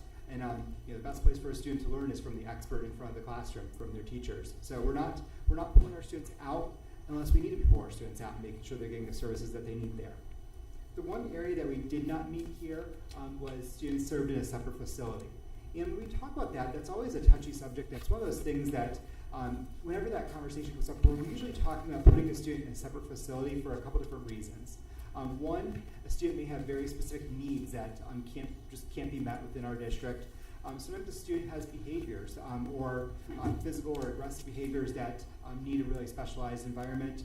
And then after COVID, we've really seen a lot of just that social emotional learning that really needs that therapeutic environment. So we do work with a handful of providers, and we'll continue looking at this number, making sure that we are, when we do place a student out, we're talking always about bringing that student back as quickly as possible when appropriate by their IEP. The next question is one that I'm very proud of, and I know a lot of our districts around us, are jealous, I might say, of these numbers. But I will say that I've talked with a couple of my colleagues in other districts, and they were impressed by this number here. And one of the most important numbers I think we can get into is are students with our disabilities prepared for life after high school, that post-secondary, that workforce, or whatever they're going into. Our graduation rate, again, going 2 years ago for students with disabilities was over 97%. The state target is only 64%, which I think is a horrible number. But I'm extremely proud of the staff at Twinsburg High School and what they do to help our students graduate. That starts even at that preschool level, getting them prepared. Our dropout rate was 0 for students with disabilities, which is, again, phenomenal. Post-secondary transition, part of the IEP at the high school level, or when students turn 14 or older, talks about making sure our students have transition goals. So talking about what they're going to do in the areas of employment, post-secondary training and education, and for some students, independent living. And for those areas where we were 100% compliant, we had all of our IEPs for students 14 or older have these goals on them. And then post-school outcomes, this is, they kind of do a measure every so many years, so like measuring how our students are doing after they graduate, and we met that area as well.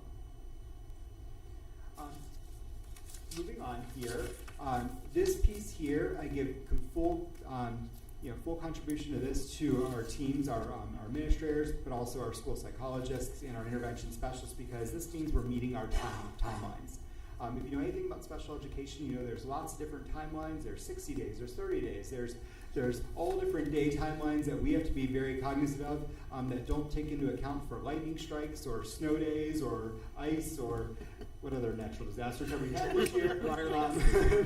But those days just matter. So our teams are doing what they can to hold these days and make sure we're meeting these timelines. Our teams are holding meetings from home. They're holding meetings virtually. They're doing whatever they can to make sure that we're meeting these timelines because there is no exception. So I'm proud of our team that we are meeting our timely evaluations.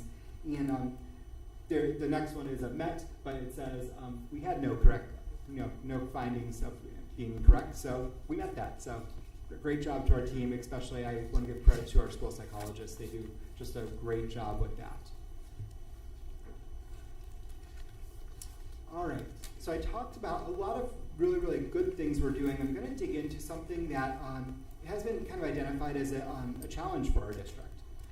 Question 6 here is, are children receiving equitable services and supports? This one focuses particularly on identification, placement, and discipline of students with disabilities. So they're looking at 3 different areas. How we are identifying our students, how our students are receive what placements they're in, and then how are their students with disabilities receiving discipline? Is it, what level is there with their peers? The district has demonstrated a multi-year trend here of disproportionate representation for students with disabilities in various special education categories. And in particular, I'm going to get into some of the numbers here. For 2022-2023 school year, the district was identified as being disproportionate in our identification of Black students in the categories of emotional disturbance and specific learning disabilities. In Ohio, there's different categories that a student falls into for disabilities, and those are just 2 of the categories that our district was identifying, too many students, too many Black students in that area. We look at this when any type of, the state of Ohio breaks it down by different categories, different races, different ethnicities to make sure we're trying to equitably provide those services. So looking at the next graph here on this next page, you can see for emotional disturbance, it is area, they're looking for us to have a risk ratio of 2.5. And when we talk about risk ratio is just this. It means about how many more times likely is a student, so in this case a Black student, to be likely identified as a student with disability in this category over their same age peers. And when you look at it, we're at about 3.85 when the actual goal is supposed to be about 2.5. So this is an area that we continue to look at. To give you more specifics of the numbers there, in the small writing it says, for this year we had 35 students identified in the category of emotional disturbance, and actually 21 of those students were Black students. So definitely a number that kind of is jumping out at me is something that we need to look at our processes and figure out a way to make sure we're identifying students appropriately. When you look at specific learning disabilities, it's an area we made growth in, and we're close to that target. We're very, very close, and we've come down. We were at 2.53, but it's the number we're supposed to be at is 2.5. So we're making progress, but we really want to continue showing that growth. I'm proud to present, I didn't put it up here, another area that we were over in for quite some time was other health impairment, which is students who have some type of some other disability, sometimes ADHD or some other things that are kind of getting in the way of their education. And that is an area that we actually fell into the green this year. So I was proud of that. I didn't put it up there, but that's an area that we made growth in and we were happy to present. So with this, we talked about what is our next steps. As part of the disproportionality finding, my department gets to do quite a lengthy report, and it talks about what we call a self-review summary report and then an improvement plan. How have we, what are these numbers looking like, and how are we going to address these and fix these numbers moving forward? I always tell my department, I never want to look at a student and say, we are not going to identify this student because they are X, Y, or Z. Because they're a male, because they're a female, because they're black, because they're white, because they're Hispanic. Whatever that is, I don't want to ever look at that. I want to make sure we're identifying our students based on what they need, but I also want to make sure that we're using that identification as kind of a last resort for a student. We're doing that when I tell a family, when I sit across the table from a family and say, your child has a disability, that's a big conversation. And that's something I really want to look at and make sure we're doing it appropriately. So we submitted those plans to the Ohio Department of Education and Workforce, and we were proud to say that those plans came back as compliant. The district submitted 5 evaluation team reports. We were required this year to submit 5, and all of those reports came back as being compliant and saying that, yes, we agree with what the district decided. One of those reports did have an error on it. We made a correction. The error was our teacher gave kind of generalized thoughts about a student when it was supposed to be an actual observation of starting. I started at 7 o'clock and I ended at 7:05 and something like that. But we made that correction and we submitted that appropriately, and we were found to be compliant after that. And then, as I talked about earlier, we are required to direct 15% of our IDA funds to be used for comprehensive early intervening services. And this year, in particular, we're excited to that the board has kind of authorized us to allow us to bring on a multi-tiered systems of support coordinator. I think Mrs. Rosnaya as well for our work with trying to understand this process. It's been definitely a learning curve for both of us as we fully understand how these funds are to be used and then how we're supposed to redirect these funds as well. So I thank you to her because we've had a lot of learning together. So. So talking about MTSS coordinator, the other night I got to speak with the curriculum and technology meeting, and I was very excited to compare this to a chocolate cake, and here I use the umbrella. I like the chocolate cake better. But MTSS is our process for multi-tiered system support, where a student is to receive, first off, their general education curriculum. They're supposed to receive that tier 1 instruction from their teachers, and then get additional tiers of support as they move through the process, if they need more help on something. It can be both that behavioral side, it could be that social emotional side, or it could be things like attendance, but it can also be academics. So making sure that we're providing those things equitably to our students. One of the problems we have as a district is, we have 5 buildings, and maybe if we move forward with this one building, it might be a little bit easier, but we have 5 buildings, and with those 5 buildings, there's great things happening at each one of those 5 buildings, but it's not always the same consistent language that you hear at each building. So one of the things with this MTSS coordinator is we would like that person to come in and help us. First off, do kind of their own study and understand the language at Wilcox and the language at Bissell, but then how do we develop that as a district language? How are we making sure that the same processes are being used at each of those buildings at an age-appropriate level for our students? We want that person to provide professional development, ongoing support, and coaching to our teachers. So, if Mrs. Davis, if you're a student at Wilcox and you're struggling with some of the basic concepts of reading, what are some things that your teacher can do to help you and support you along this process? Or the same thing at the high school level, if Mrs. Hamilton, if you're at the high school level and you're struggling with a behavior, what are some of the things that can be done to help support that? So that would be some of the things that they would do, and then help us run those meetings and help us have those conversations with our families as well, making sure that those interventions are being applied consistently, being applied for that 6 to 8 week time frame that we're looking at, and then after that point, if a student maybe is still struggling to respond to those interventions, then we maybe at that point start the conversation of what an evaluation might look like. One of the honestly challenges we get all the time is our families think that special ed is the only way that they can get help for their students.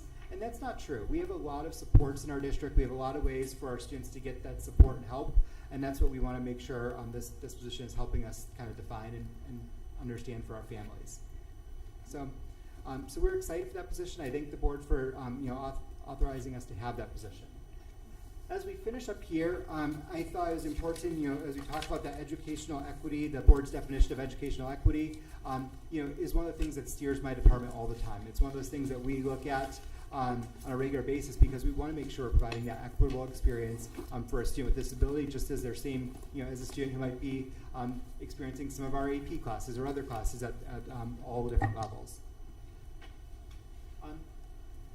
As I finished here, and as Mrs. Powers had mentioned, I'm going to be changing a date here slightly based on the new board meeting. But one of the things, that money I talked about in the very beginning, about that $900,000 that we get from the federal government for IDEA funds, we have to provide the community opportunity to have a public say in how we use those funds. Typically, we use those funds primarily, Mrs. Rosnaya, for staff salaries. We use it for supporting our director salaries. We use it for supporting our intervention specialist salaries and some of our instructional assistant salaries. And sometimes we do it for some of our contracted behavior therapies as well.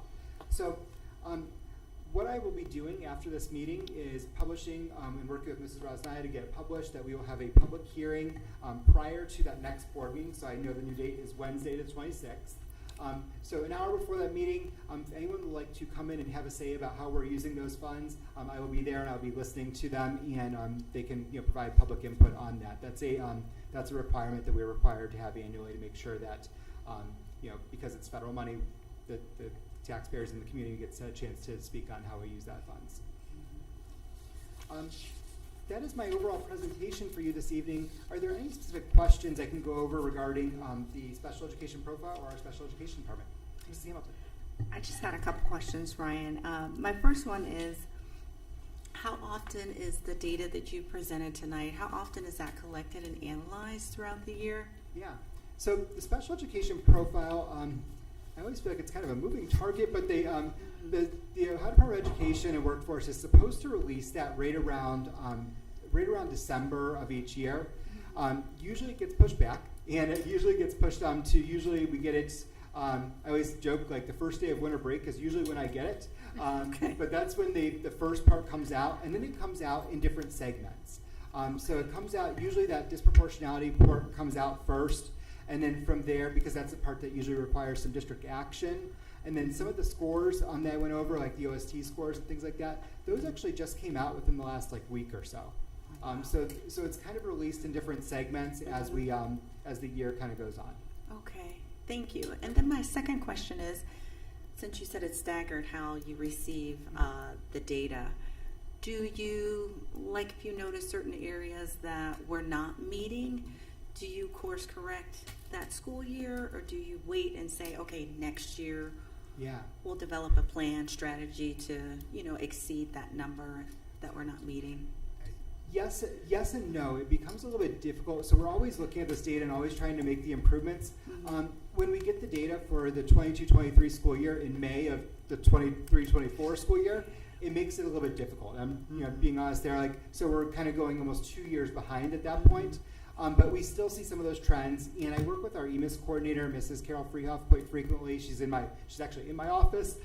So we look at as the year's going on, she's kind of developed her own reports for us, and we work with her to kind of help make sure we are steering and seeing if some of these trends are being corrected from internally. But we do get that report kind of late in the year to make substantial improvements. But this will guide how I do my professional development with my staff for next year as well. Okay. Thank you for the questions. Thank you. Anything else? Thank you very much. Thank you. so Thorough. much. Thank you. So much. I appreciate your time this evening, and if there's any more questions, feel free, and the community can always contact me as well. Thanks, of course. Thank you. Thank you. I'm just about up again, so. Board, the last presentation this evening is a wrap-up to our strategic plan.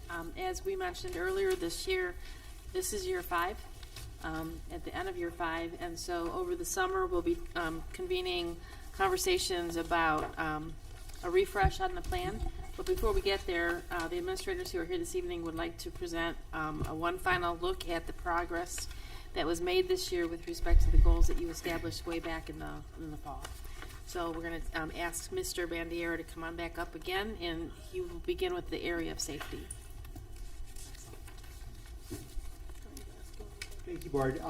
So thank you again for the opportunity to speak this evening. As we looked at safety and security this year, we focused on the areas of our principal advisory councils at each building, and making sure our students have that voice and choice in what they, how they feel safe at school.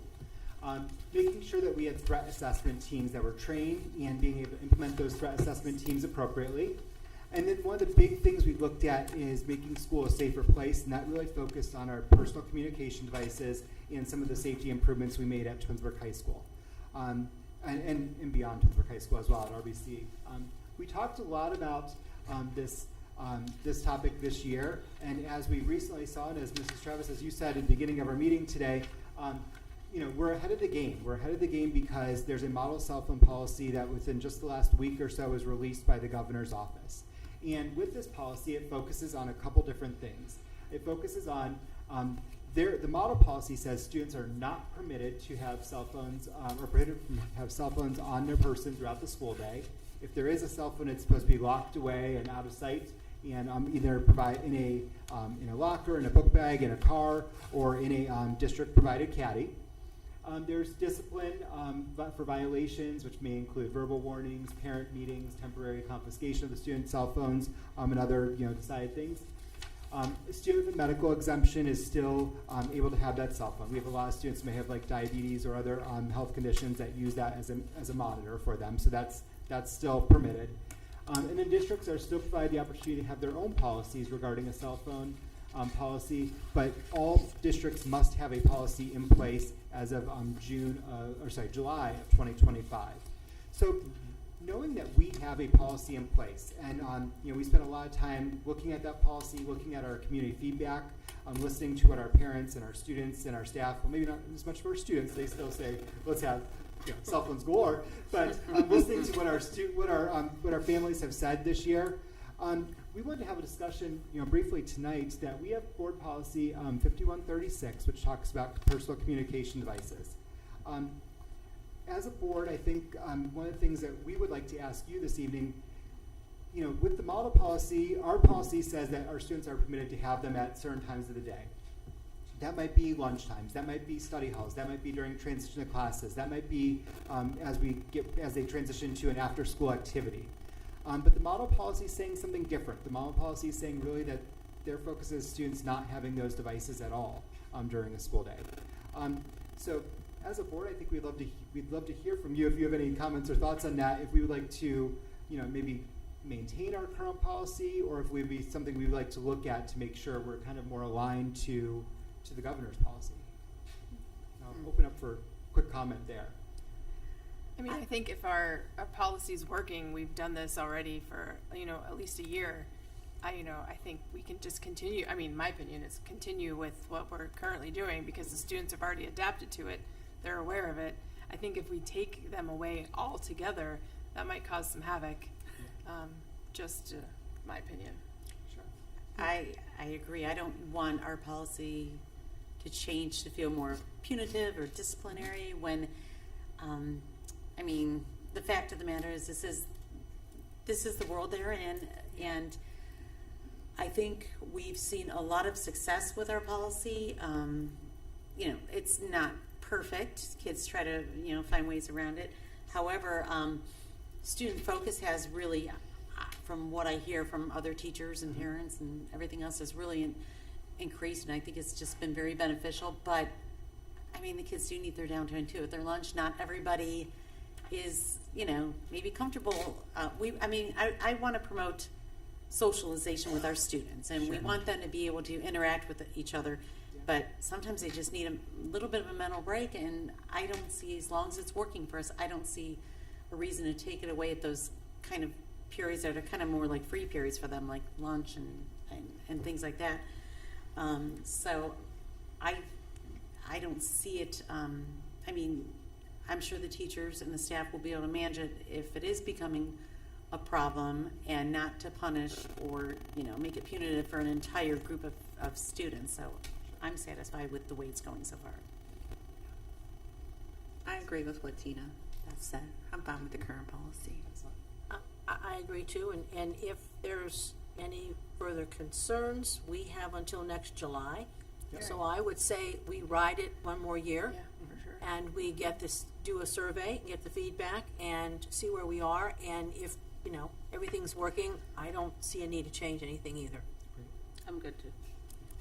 Thank you, board, for that. I appreciate that. And like I said, we recently reflected on this with our administrative team, and the biggest thing is just making sure that's being enforced consistently. I think that's the biggest thing we saw.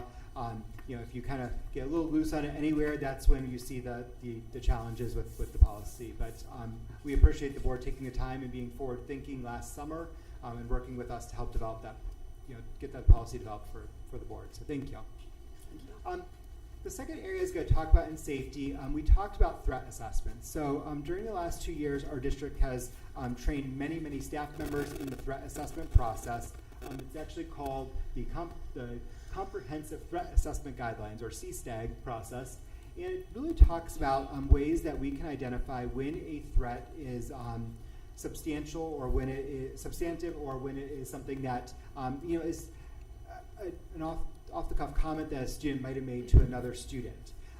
So it's a very thorough process. It's what it's designed to do is somewhat take that emotion out of it and make it very thorough and make it more guided on the data and what was being said and why the team thinks it's being said.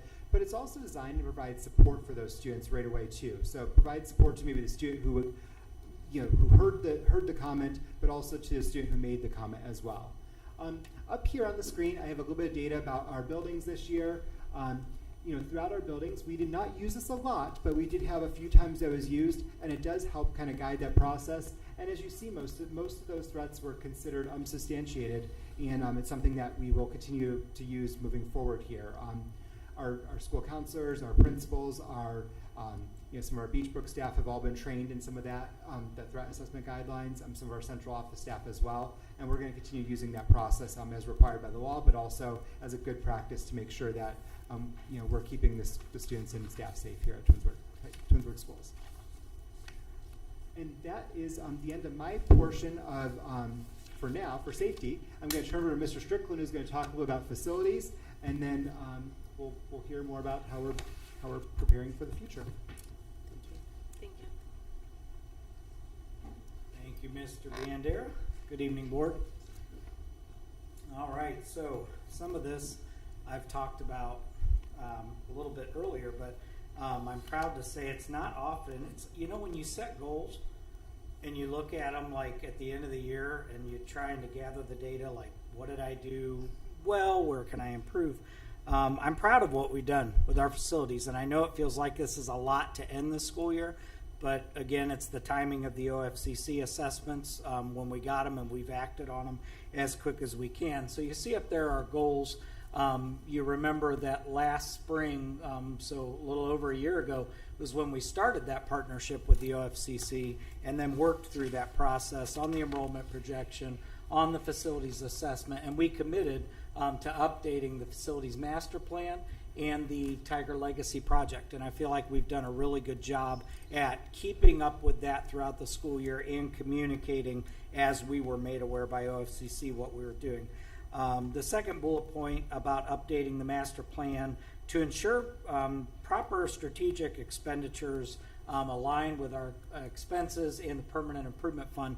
I wish, in hindsight, I would have added grant funds because I continually mention it, but those security grant funds have caused us to really ease up on the permanent improvement fund and general fund. That's been a huge blessing for us as a district, and we continue to pursue grants like that really aggressively. But I want to tell you how important that becomes now, where we are weighing these ideas of potentially a building project and what do we continue to invest in our current buildings. So just know that we will continue with that commitment unwavering. Every big expense will be a team decision moving forward because every dollar counts. And then the last part about continuing community engagement regarding the Tiger Legacy project and further refining the plan. That's literally exactly what we're doing tonight and what we've done really for the past 30 days or so that I'll talk about here momentarily. The next slide. So this is just kind of a snapshot of the year, how it's gone. The OFCC, they completed our building assessments and enrollment projection. We talked about that earlier, that it shows really static numbers on the enrollment. And then a focused analysis of all of our buildings, the key operating systems. We worked with the OFCC as they finalized our master plan report. And based on all of the data that we've seen, it serves as a guide for you as a board and us as a district to determine the best path forward for our community. And then I wanted to just highlight that the Board of Education, you've held 4 really important meetings, and now including tonight, where we've communicated with each other as a team, and then thus the community, the options set before us and the potential path forward. And when you look at each of those meetings, it just talks about the areas of emphasis, what we focused in on. We started really granularly with OFCC, where they're explaining all of the data to us, how to read the data, talk about next steps. Then we had a special meeting where we're further exploring it, starting to brainstorm some plans and ideas and community engagement. Then engaging the facilities action team, the administrators. That's where you're starting to really look at all of our stakeholders. And then we looked at those potential building and site plans. The community conversation, which my favorite part of that, honestly, is the Q&A. Sometimes Q&A can be rough because you get beat up a little bit. But you know what? We're talking millions of dollars. You should. We're not hiding anything. We're here to answer questions, here to be transparent. I love that, because if you've got a question, so does the person next to you. You might ask the question that they want to know too. So keep those questions coming in. This is a fluid project, and we want to be open about what we're trying to do here. And then this board meeting tonight, I didn't add it, but again, that's just that next step of community engagement. And then our next steps, like we always do, we'll discuss and share it with continued engagement and keep the board aware of what we're doing. Does anybody have any questions around facilities? No. All right. Thank you. Thank you. Thanks. Good? Okay. Thank you. I'm going to turn it over to Treasurer Rasnaya for a finance report. It's me again. Strategic plan for our financial goals for this year. The first one was the implementation of fiscal year 23 expenditure reduction plan and maintaining stability by implementing that plan throughout this fiscal year that we're coming to a close this June. As we all know, the expenditure reduction plan was implemented last May, and it was kept throughout fiscal year 24. The results of the staff reduction is reflected in all years of the forecast that was released in November and updated in May. Because of the employment contracts crossover fiscal years, we pay the first 10 months in the year the contract is issued, because our teachers and so many other pay group classifications start working in August. The first pay for the fiscal year is not until the first pay in September, and then it goes to end of the next August. So we have a little bit of lag all the time with the cost crossing into the next fiscal years. But we are seeing a savings of close to $1.3 million this fiscal year because of the salary reduction effect. And then there is a difference of about $435,000 that's gonna, it is in fiscal year 25 because of those 2 months cost. Additional changes which impact our fiscal year 24 financials are 2 major ones. $701,574 is the amount that the district has received in the first part of 2024 as a result of the property increases implemented by the county last summer. And we received $3.2 million on the levy that was passed as an emergency levy, emergency operating levy last November by our supporting community. So all those things that I just mentioned do extremely positively affect our bottom line for this point in time and closing fiscal year 24. In fact, it helps us so much that when we look at the current forecast, we have minimized our deficit spending back to 2020 levels, which is huge. And one of my colleagues last year at some point in one meeting asked me, Julia, can you just please stop saying deficit spending? And I said, I'm sorry, I can't. So I'm very excited tonight to share that we have met our fiscal stability. We have worked very hard at all levels, and we are looking at probably the best numbers possible at this point in time for our district. Our second strategic plan goal was to implement and evaluate new online tools to increase efficiencies in the treasurer's office and for the Twinsburg City Schools overall operations that are affected by my team. So SCView has been fully implemented for electronic submission and approval of the workflow for purchase requisitions. We started out last June and last May with training, and then went into July with our first actual requisitions entered and conversions to purchase orders and submission and processing of invoices we took on in August. It wasn't a completely smooth process, but I think overall we are all pleased, and I have some of my colleagues here. We can all share opinions, or I think overall we all really like it and find it helpful. So we're excited about that.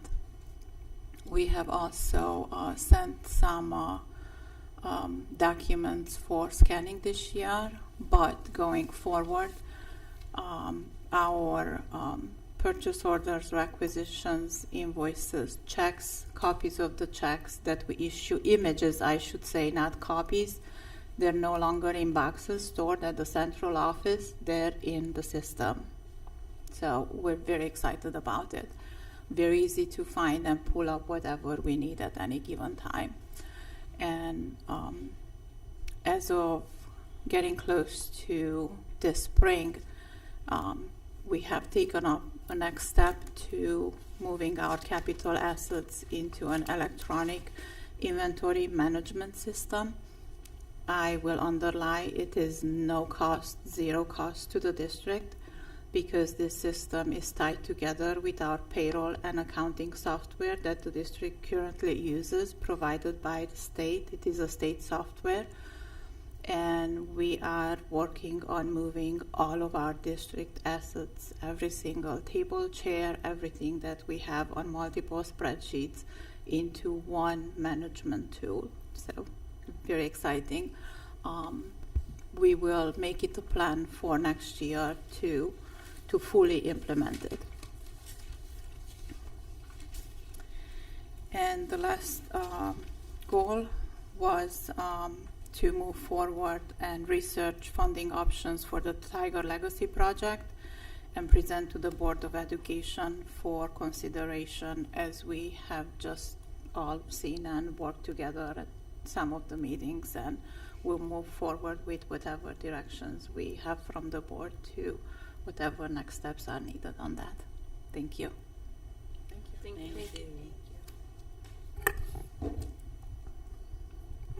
Good evening, Board of Education. Tonight for 21st Century Teaching and Learning, we are going to highlight our Portrait of a Graduate pathway with stops along the career readiness continuum. This continuum was embraced by all this year, and it is going to be evident in the building highlights that you're going, in the building highlights you're going to see this evening.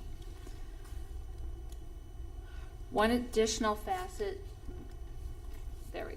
One additional facet of the career continuum was an action step under the 21st Century umbrella that was an addition of an entrepreneurial framework. Part of the entrepreneurial framework this year, you'll see that this picture right here was part of Dodge's Career Week, and they had a school-wide speaker speaking about the role of an entrepreneur and his future, his job, and how that all worked in his life. At RBC, there were several speakers that were brought in to address the middle school students about career interests, and there were some on entrepreneurs. Can you go back, Mr. Gutowski? Thanks. At THS, in addition to the school-wide career interest inventory, we noticed that there were about 5% of the students who were interested in exploring entrepreneurship. So as part of our exploration fair this year, we did include what's your E, and the E that we added this year was entrepreneurship. And as you can see, Mr. Solera was one of our speakers that we had during the entrepreneur fair, or during the exploration fair. And then there's another table there that had some entrepreneurs available. In the 24-25 school year, there will be more to come with us incorporating entrepreneurship into the continuum. Mr. Popovich is looking at a Shark Tank and a pitch challenge, and we will also be having financial literacy for all students, so there's kind of a great tie-in with entrepreneurship in there as well. So you're going to see kind of the continuum from K to 12 this evening, and as part of the career readiness. I'm speaking for Mrs. Turner right now. So we had this very cool project at Wilcox this year. It was a project-based learning opportunity for our students. This was a first grade team of 3 teachers who the students, like, somehow in just an organic way, the students started talking about what happens when new students come to Wilcox, and how do we welcome them, what do they know about our community. And so these students, it started, I don't remember what month that this started, but they started this whole process, and the students worked together. They had groups. You can see them working so diligently there, and they took their roles very, very, very, very just to a T. There was a project manager at one point in time, and she gave us this little presentation, and you're like, wow, she's right on this. So the students had experts, they had different people within the group, and so this project started, and they had different tasks within their groups. They wrote to different businesses in the community and asked for gift cards to welcome the families to the community. They illustrated their brochure, and in Mrs. Turner's absence, you will get a little welcome packet at the next meeting, since she had it in her car with her. And the students did an Excel graph. They were working with the teacher. Mrs. Mariola helped them, just because to the first grade teachers, this was kind of a big undertaking, because it's new, it's different, it's something that really took them out of their comfort zone. So Mrs. Mariola worked with them on that. And this was their final project.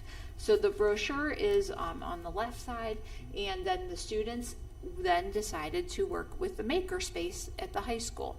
So the makers at the high school created the cinch sack bags, and then there is a water bottle in there and some other awesome things, and some of the businesses donated gift cards and there so the students can welcome new students to Wilcox. And so originally, like, the project did not start with the idea of working with the high school, but Mrs. Farello was one of the teachers at Wilcox who was part of the group, and she had a grant, and she got the grant from the Martha Holden Jennings Foundation, so she had some money, and that's how the cinch sack bags came into be, and just the incorporation of the work with the younger students and the upper grade level students, and that was really an added bonus. So that's something that the Wilcox Tigers are very proud of, that project this year. So, and that is a fantastic 21st century teaching and learning in so many different aspects. All right, I'm going to take my clicker back there so it works better. And I am going to turn the presentation for 21st century teaching and learning over to Mrs. Johnson right now to share something awesome that happened at Samuel Bissell Elementary School. Thank you. Thank you. Good evening, Board of Education and Superintendent Powers. So we at Samuel Bissell Elementary School, we did not have entrepreneurship, but we had inquiring minds. So let's take a look at that. So this event for us is humongous every year, and it's awesome. We have over 100 plus speakers that come out every single year. So a big shout out to our parents, our guardians, our community who come in and just present information to our students in second and third grade and just open their minds to a variety of careers that are out there for them to research and learn about. And I just want to give a couple of examples because, I mean, we have some really cool speakers that come out and talk about what they do. Have you ever heard of a pro skateboarder? Think about that. We had the president of Hillcrest Hospital. We also had the educational service manager for Portage County Developmental Disabilities. Just to name just a few, but we also have some of the ones that many of our students want to know about, like what is it like to be a nurse? And we also have our families bring in all kinds of things that students can feel and touch and wear and ask more questions about and see them work in action. So it's a really great day. So we start the morning with our presenters and then it just gets better in the afternoon. So if you can go to the next slide. In the afternoon, we work with our SRO, who is the sheriff from the sheriff department, and it's Deputy Stacy. And she brings out every unit that they have. So the K-9 is there, the SWAT team, the bomb squad, the crime investigation scene. And when they come out, and as you can see, the mounted unit is there, the students have the opportunity, again, hands-on. They go up in the trucks, they bring out the robot, they get a chance to feel and touch what a crime scene is like. And it's so awesome. It is such a great day, and it expands every year. And so I just wanted to share just a little bit with you tonight. But next year, if you have time on your schedule, you have to stop by because this is a day that is awesome from the beginning to the end. So it doesn't matter which part you come in to see, you will walk away just amazed at what is available for our students. And so our second and third graders, if you just look at their faces, I started this with inquiring minds want to know. They walk away with so much information, and it's just a great day. So thank you. I'm going to turn it over to Mr. Reese. Thank you.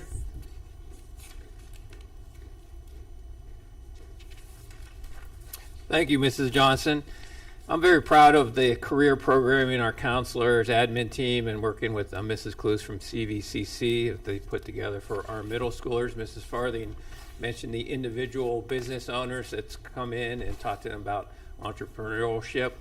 Also this year we continue to partner with the Cleveland Clinic to offer what we call the career rounds, and once a month our students are able to sign up and learn about careers in the medical field.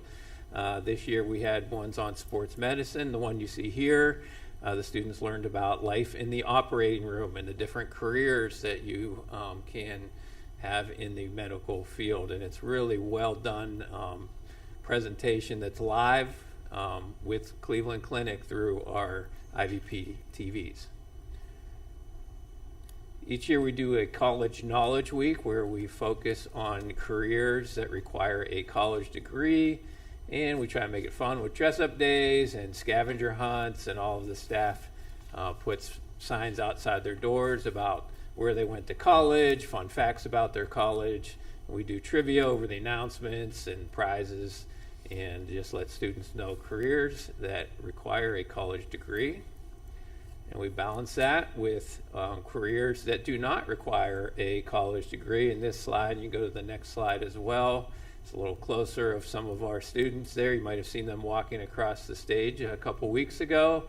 But we focus here on the CVC panel discussion on plumbing and carpentry and HVAC and other career opportunities, many of which, again, do not require a college degree, but they can get started on while attending Twinsburg High School.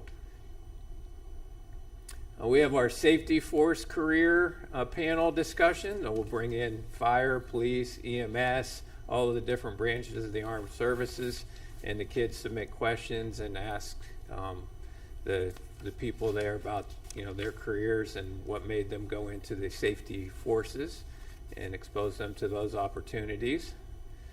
And we also, this is Mrs. Clues here, she does some class lessons. She did the Holland Code survey this year in the middle school. They do it at Dodge now. This is a follow-up, and it just is a career interest survey, helps kids see what they're good at, what they're interested in, and gets them started in thinking about their career and how that matches up with their interests and abilities.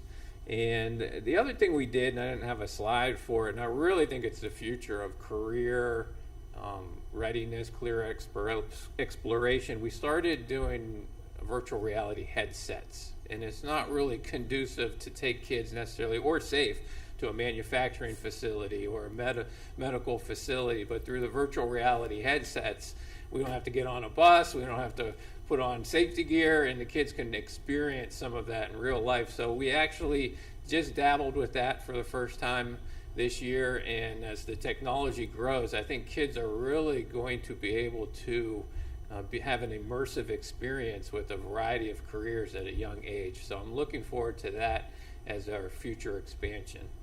And now I'm going to turn it over to Mrs. Hunt. And Mrs. Reese, me and Mrs. Ian, we actually got to experience those virtual reality headsets at our business meeting. It was cool to kind of go through those different careers. Yeah, Experience. great. Thank you. Thank you. Thank you. Thank you. Good evening, board members. I get to talk about what we do at Twinsburg High School. I mean, we do lots of things that have to do with career and college readiness. One of the things that we probably haven't spoken about as much this year is our Senior Connections class. And just for some context, the Senior Connections class is a class that seniors can take for credit. It is an all-year class. At the beginning of the year, the students focus primarily on like soft skills, those things that ultimately we kind of pointed out to them when they did their senior capstone projects, which is what I'm going to highlight tonight. But ultimately, those soft skills are those things that if it's a tie between you and somebody else, people can teach you hard skills, right? And the soft skills really are the things that kind of set you apart when you are trying to win, that job. But what I wanted to talk to you about just a little bit was their capstone projects, because at the end of the year, they do a presentation and they talk about what they learned. And so some of the things that they have to cover in their capstone project and in their presentation is what their experience was like with their employers, and some had one employer, some had multiple employers, so they talk about those. They talk about also specific hard skills that they learned, and then they also talk about the soft skills that they learned. And it really, their experiences ran the gamut from teaching to nonprofit mold removal, animal care, retail, graphic design, etc. And so one of the things that I think is really valuable that they learned is what fits them, right? The experience that they went on, was it something that they want to do for the remainder of their lives, or is it something that they don't want to do, which is just as important to learn as what you do want to do. So this year, our class was a little bit smaller. We only had one section, and next year we will have 2 sections of Senior Connections. We have 41 enrollments for the 24-25 school year. On the next slide, these are just some pictures of students that were doing their capstone projects. And so this first young man, I should have reviewed names before I came in. This first young man, though, he did his capstone project at a place where he thought that he was going to do a lot with like audio and visual kinds of things, and like Adobe Photoshop and what he learned was that wasn't that exciting, that you have to sit, kind of at a computer all day. And what he did get the opportunity to gain some experience with was audio engineering and like setting up sound stages. And he felt like that was much more engaging. And so if he had to choose one of those two things, he would have chosen the audio component to that. This other young man with the Kroger sign, he worked with a company that puts the advertisements on shopping carts. And so that was really kind of cool that he had an opportunity to do that. The young man at the bottom, he worked for us in groundkeeping. And so that was kind of cool to listen to them talk about their experience and talk about what they learned and what they'll carry with them. It was also kind of neat to see their resourcefulness, because we had one student in particular that wanted to shadow at fire departments. And so there are some rules that you have to follow, like some things that you can do and some things that you can't do. And so she was pretty resourceful, because what she couldn't do at the first fire department, she got a chance to do at the second fire department. And so when she did her presentation, we also got a chance to talk about the consistency, because those are things that we talk about even in our own building, right? Consistency with following rules and the like. Because she got a really up close and personal experience with one fire department that she didn't get with the other. So the Senior Connections program, I think, is growing, and I think that it is a very, very valuable resource. And at the top end of the K through 12 college and career readiness spectrum, this is what we get in addition to the senior experience that students do, in that last month of their senior year. And so, does anybody have any questions before I turn it over? Thank you. So Mrs. McKinney with communication. Good evening, everyone. The Communications Committee had 3 goals for the 23-24 school year. One was to develop and implement a process to communicate to the greater school community in a coordinated and strategic manner. With that being said, we are about to launch 2 new communication programs. One being Parent Square, which is our new Blackboard Connect, which will allow Mrs. Powers and all the principals and everyone to communicate with parents in a more efficient manner with a new updated system.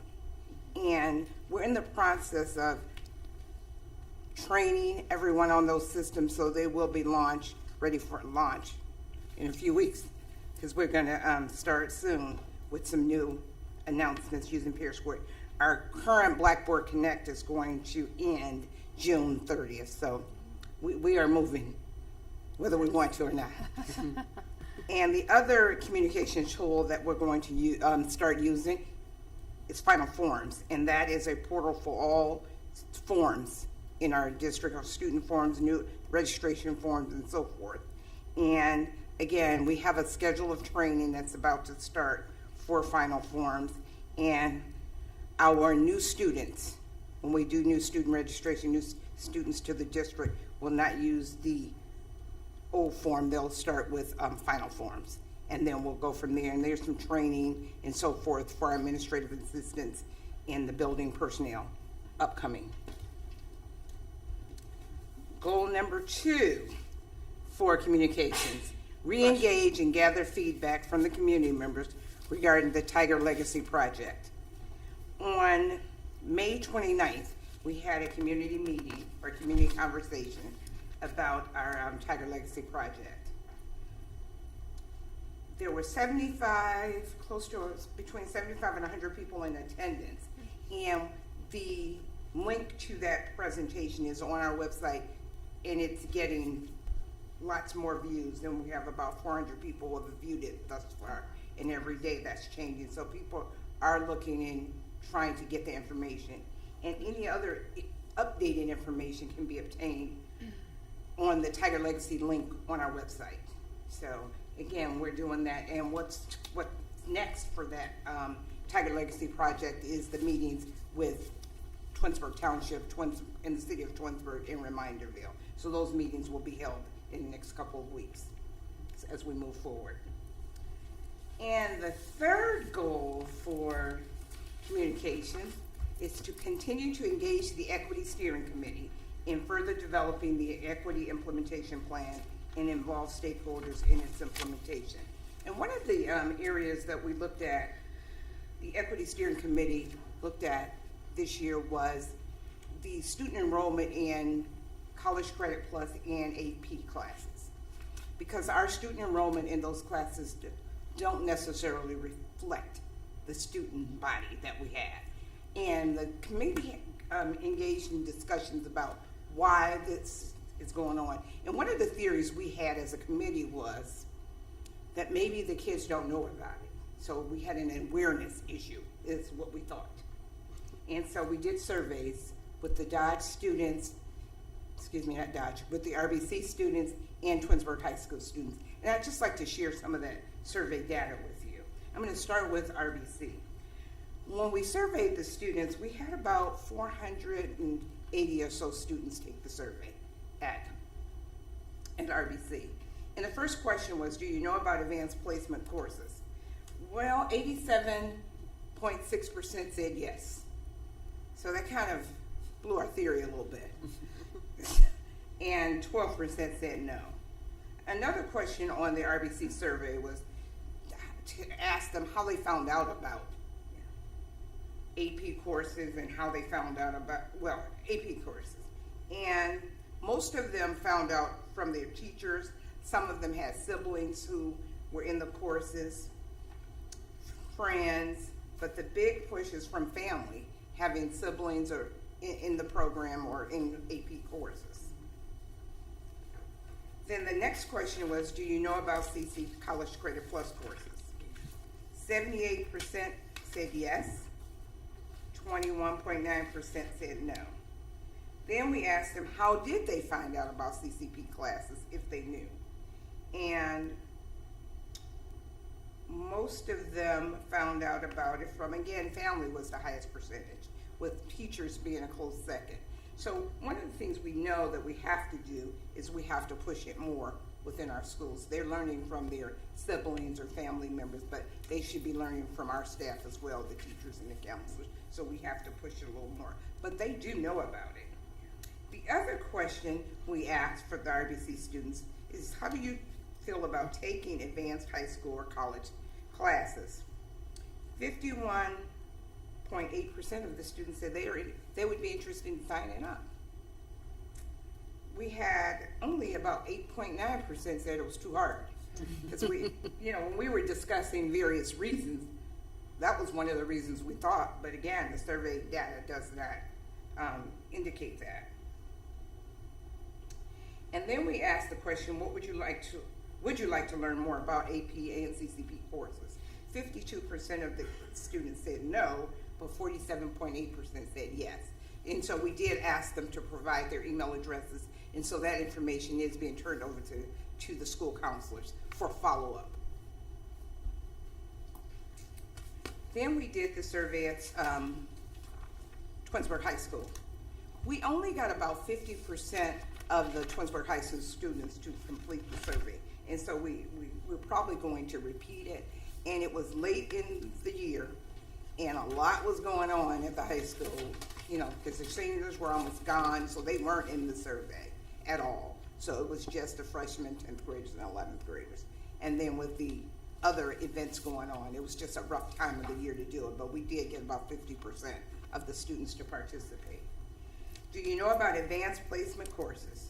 92.7% said yes, which is good. And only 7% said no. We asked them how did they find out. Most of the high school students found out from their teachers. So their teachers are pushing it. The highest percentage was teachers. The next question was, do you know about College Credit Plus courses? 91.5% said yes.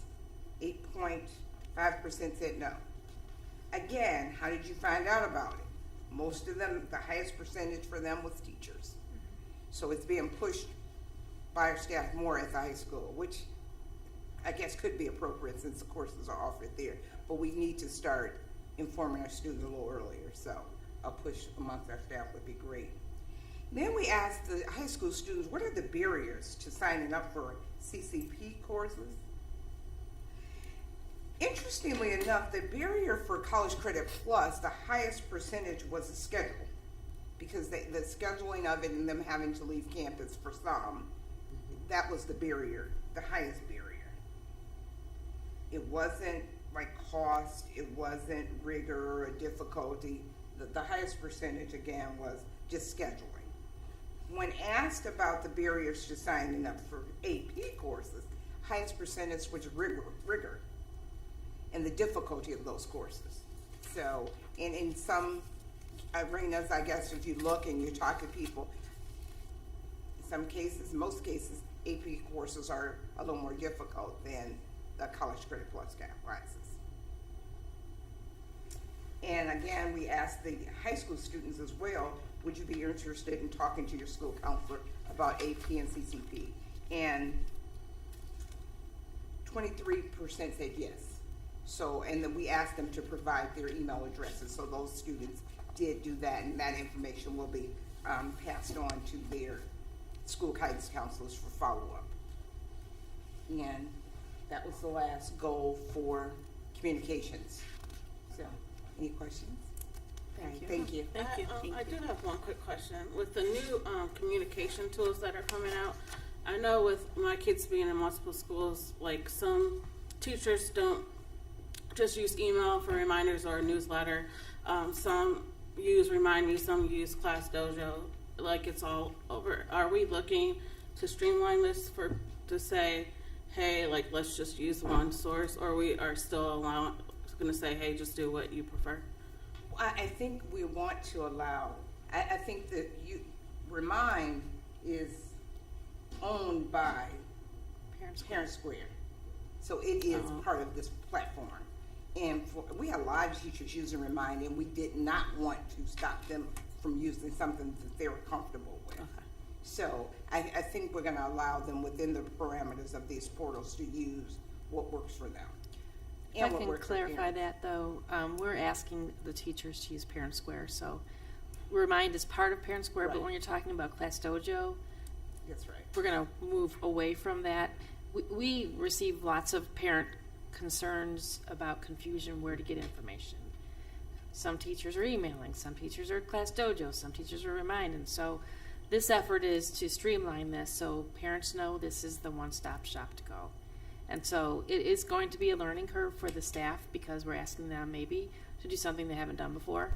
But we think it's better for families if the parents know this is where I need to go, and that's where the information will be available. So that's the reason that we're moving in that direction. Thanks. I think that would be good. Just parent of multiple students is kind of hard to keep up at times. Yeah. And like Mrs. Power said, it's going to be a learning curve because everybody is comfortable with what they're comfortable with, and change. And I know the athletics use final forms for all of their forms. So going forward for those folks that might not be part of the athletics, like, are they gonna? It'll be more comfortable for those parents, but for the new parents coming on, do they have like any type of like tutorial or like a sheet that will give them like what to do? Yeah, we'll be launching that in a formal manner this summer. Both are going to be new to parents. Maybe if you don't have a high school student, you're not familiar with final forms. I do say the parents who have been using final forms like it. It's not hard to assimilate yourself to it or acclimate yourself to it, I should say. So we're not thinking it's going to be difficult. It's just about making sure that we're pushing out the information early enough in the summer so parents can set up their accounts. For August. Yeah. Okay. Cool. Thank you. And I just have a comment regarding the College Credit Plus and AP. We were to have that educational options night earlier in the beginning of the year, and then it ended up being virtual. And I had time to kill an ER for an arm injury, so I had a lot of wait downtime. So I went through and was watching every I viewed all the slides, and then there was a video presentation from one of our representatives from Kent State University, and this is my third child who's gone through the high school, and I think she did a really good job of differentiating between College Credit Plus and AP benefits and pros and cons, what kind of student might want to do one versus the other. And I know it's on the website somewhere, but that's really actually worthwhile to view too, because that I found that to be really beneficial in giving you just a little bit of a deeper dive into those two different programs. It's under the high school under guidance. Yeah. The guidance. Oh, thank you. All right. Thank you. Thank you. Thank you. Thanks. And I'm going to turn it over to Ryan Ben here for culture and climate. Thank you. Good evening again, Board. For culture and climate, this year we focused on these 3 goal areas. One was implementing our social emotional learning curriculum, and making sure that we are doing that in and evaluating how we're using that program. We talked about creating a sense of equity where our staff and students feel included and a positive sense of belonging. And we're going to look at some attendance and behavior numbers regarding that. And then my favorite topic in the last couple of days, MTSS, talking about MTSS and how that support is being done consistently across our buildings. Jumping right in, I'm going to talk first about social emotional learning, and I'm going to talk about a little bit about Mr. Holland's building. Over at Dodge, one of the big things they've done, the school counselors, but also the PLC leaders that they have over there, their learning leaders, their teachers, have done a great job of trying to implement these Y-Try lessons. So Y-Try is our social emotional learning curriculum, and it really focuses on a couple different areas, talking about ways our students are understanding themselves as a person and as they're growing and developing. And it talked about 2 particular lessons he talked about this year were placing labels on themselves and others, and how those labels may affect how one views themselves, but also how a label can affect others. And then the other one was adjusting their sails. So what do you do when the waters get a little choppy and you need to adjust things along the way, and talking about that. They did some surveys with their students, and overall about 80% of their students said they felt that they could relate to the lessons and they can use those things in their everyday lives. Some of the students were unsure about that, but other ones, most of them were pretty, received the lessons very well. Jumping forward here at RBC, again, they were doing those lessons. These ones were done a little bit differently, so not done in the classroom setting, but done by our very own Mr. Reese here. So Mr. Reese was able to perform those, not perform, but maybe it was a performance. So Mr. Reese was able to deliver those lessons with his administrative team, and maybe that was him riding that roller coaster there, and all tied to their Cedar Point trip. But talking about that reality ride, defensive mechanisms, their motivation, labels, lift the weight, and a month focused on kindness. And all those things were very important because, sometimes as principals, we also have that opportunity to talk to students when they don't make a good choice. But Mr. Reese was able to relate it back to one of these areas and talk about, hey, remember this lesson and how we talked about this and how you can make a better choice moving forward. And then I'm going to just go over Mrs. Hunt's real quick here, if that's okay. For Mrs. Hunt, she talked about the social emotional learning curriculum was delivered through our health and success classes. And I know we're doing some changes to that program this upcoming year, but Mr. Critchlow and Mr. Harris were able to provide those, and they focused on a couple of different lessons per quarter. So focusing on those quarters, you're seeing the same theme of lessons, but delivered at a different level for our different age groups of students. And they focused on that, again, those labels, that reality ride, and how they're, how the students are overcoming some of those barriers and hurdles. Social emotional learning curriculum is one of those things that we're required to implement by the state, but also it's a very good thing as most of our students do need that help and support in those areas.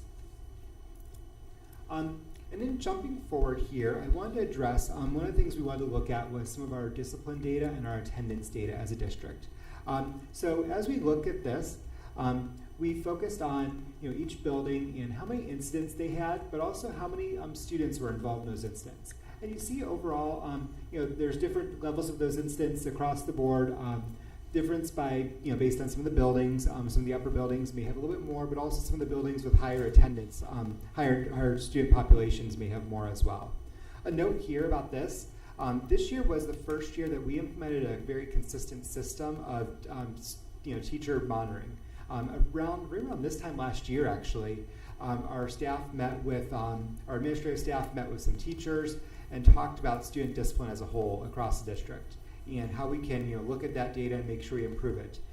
From that, we implemented 2 different behavior tracking systems where our teachers had a very easy way of writing a referral system.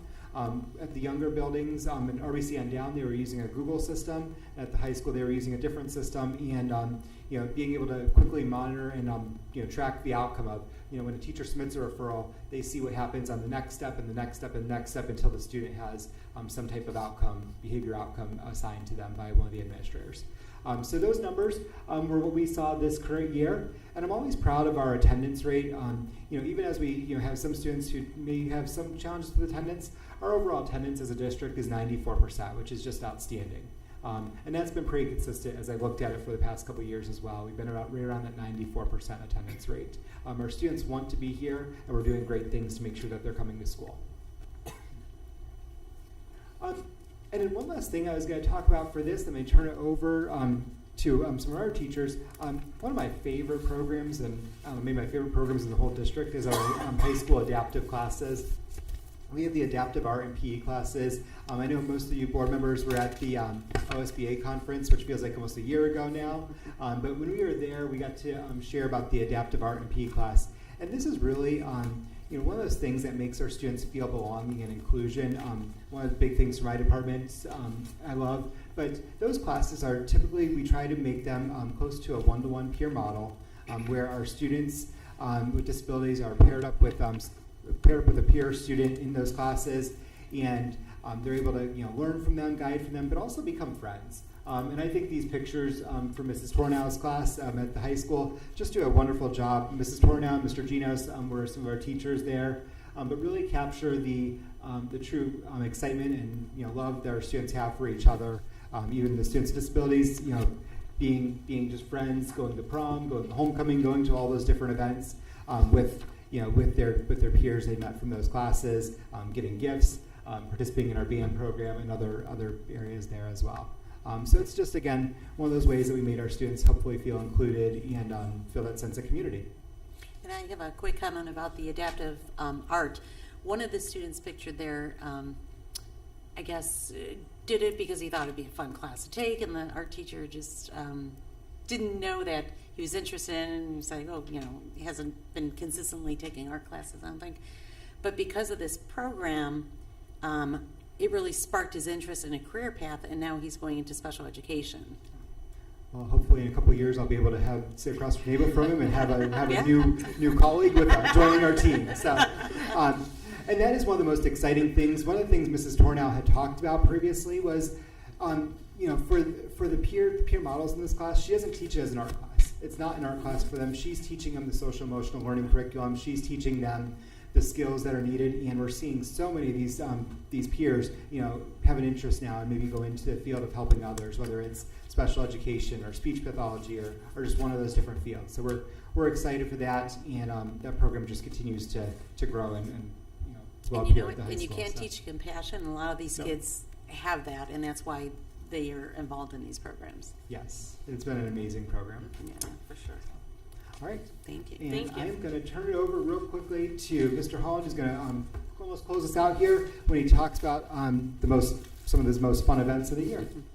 Thank you. Thank you.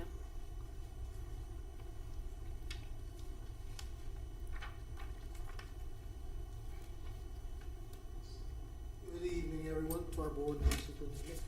Just wanted to talk a little bit about our student versus staff football game.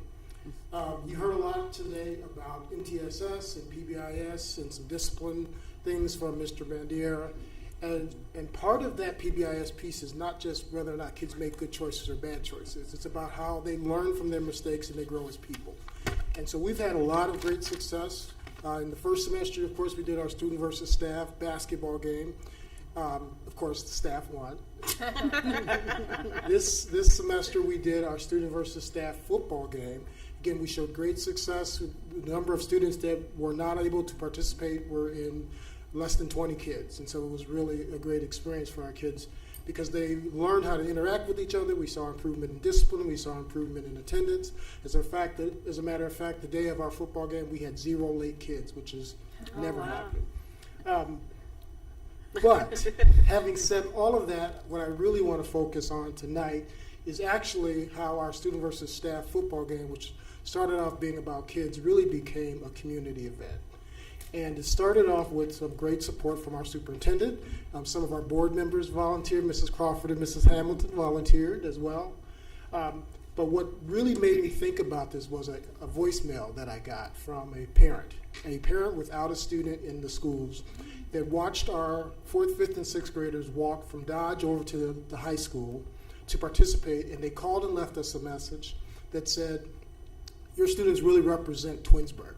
They were high-fiving the police officers that were helping them cross and having a good time, and they were celebrating each other, and they did a fantastic job when they were over there. And so it really is really about community and about building the future of our community through our own students. And again, they did a fantastic job. And I'll close this out with, again, just thanking the board, thanking the superintendent, thanking our high school football coach who came down and helped coach our students, the high school football players that helped play and coach our students, the SRO from Dodge as well as the SRO from RBC, Mrs. Hunt and Mr. Reese for allowing us to do it on the actual football field. It was really a really great experience. So as we close out, I'll show you one quick video of our students. It's not me, so don't worry.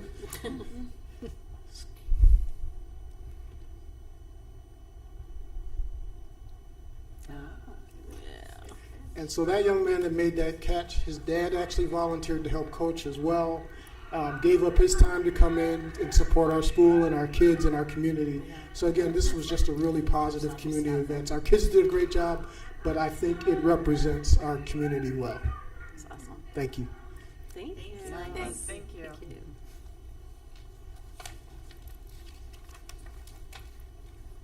Just to close out, I'm very proud of Dodge, and that was such a fun event that morning, and seeing all those students walk across and make me late for my central office meeting because I was blocked by traffic. But it was it was a great time to be there.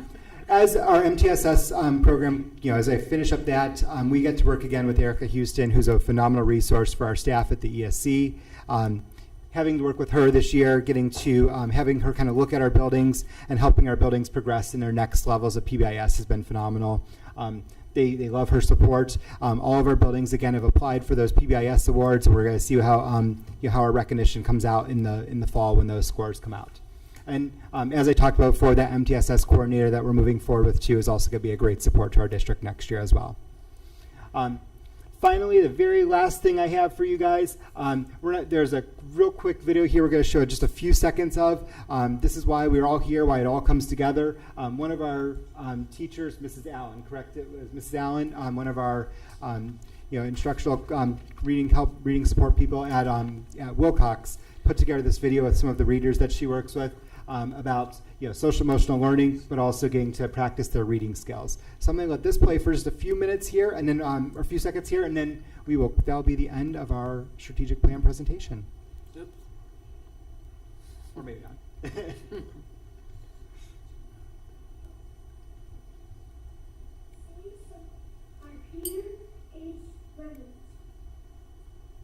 The world needs your voice. Why? Yes, yours. Go ahead. It doesn't need to be perfect. As long as it's from your heart. You don't have to be loud. Others hear you face.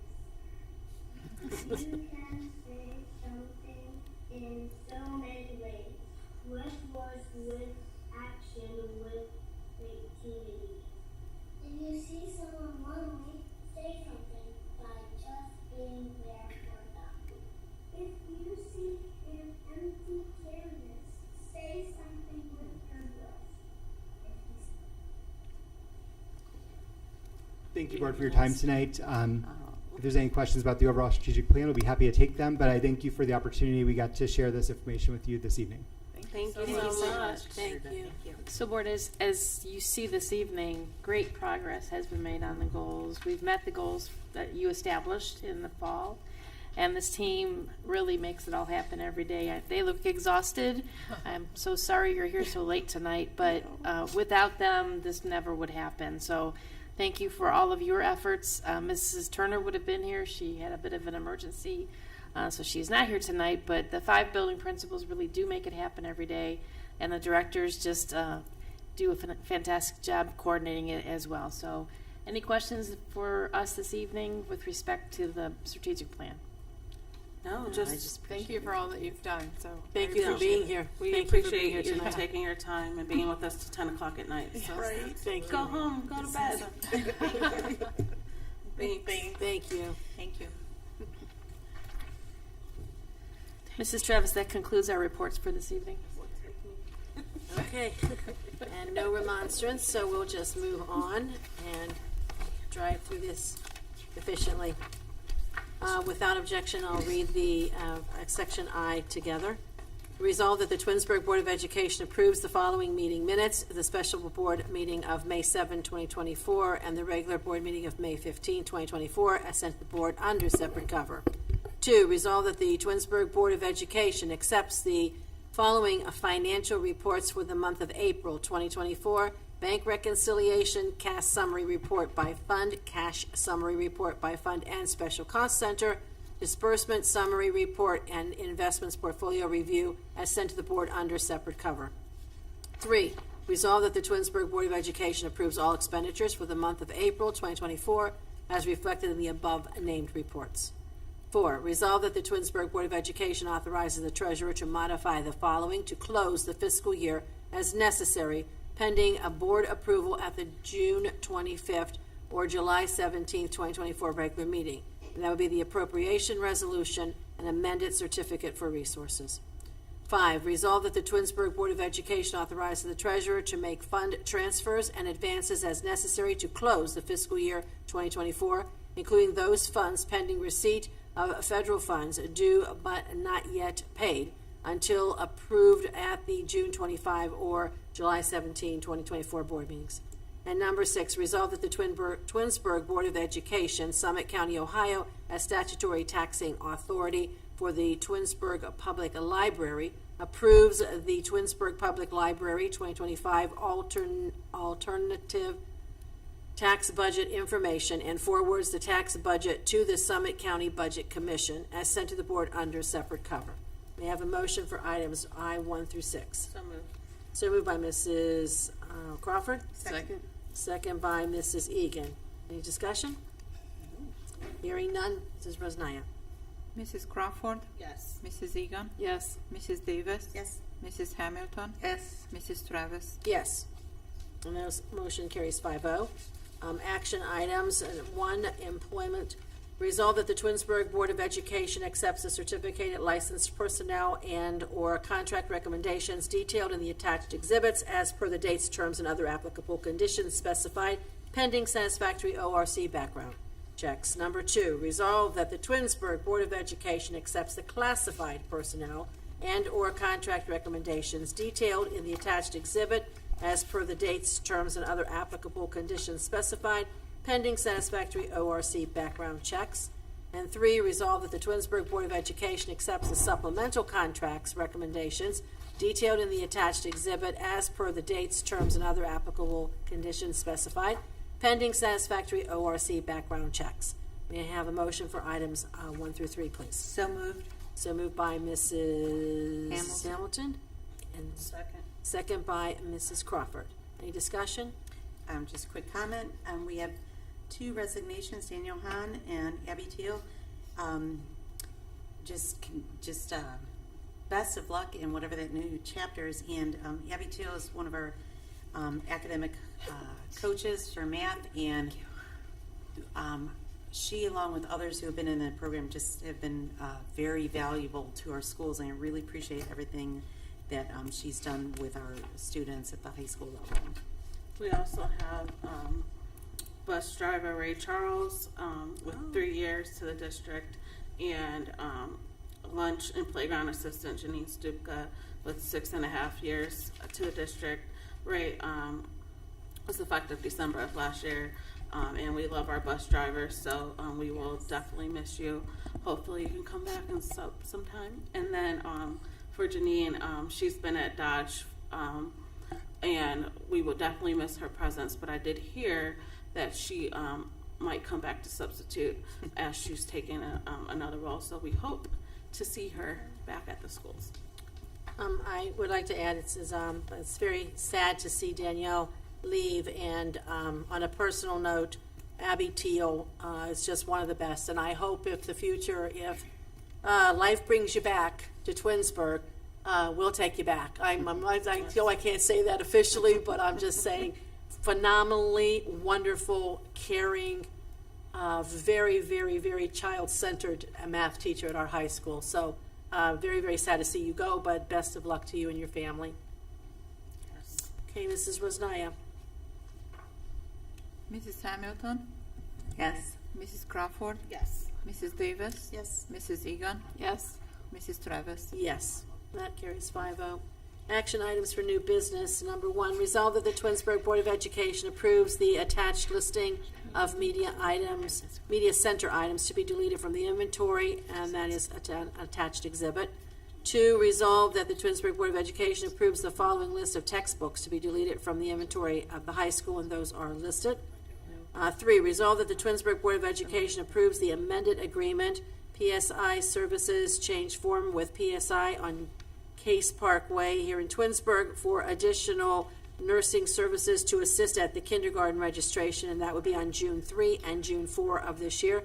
Total amount not to exceed $1,708.50, as sent to the board under separate cover, and this is a general fund expenditure.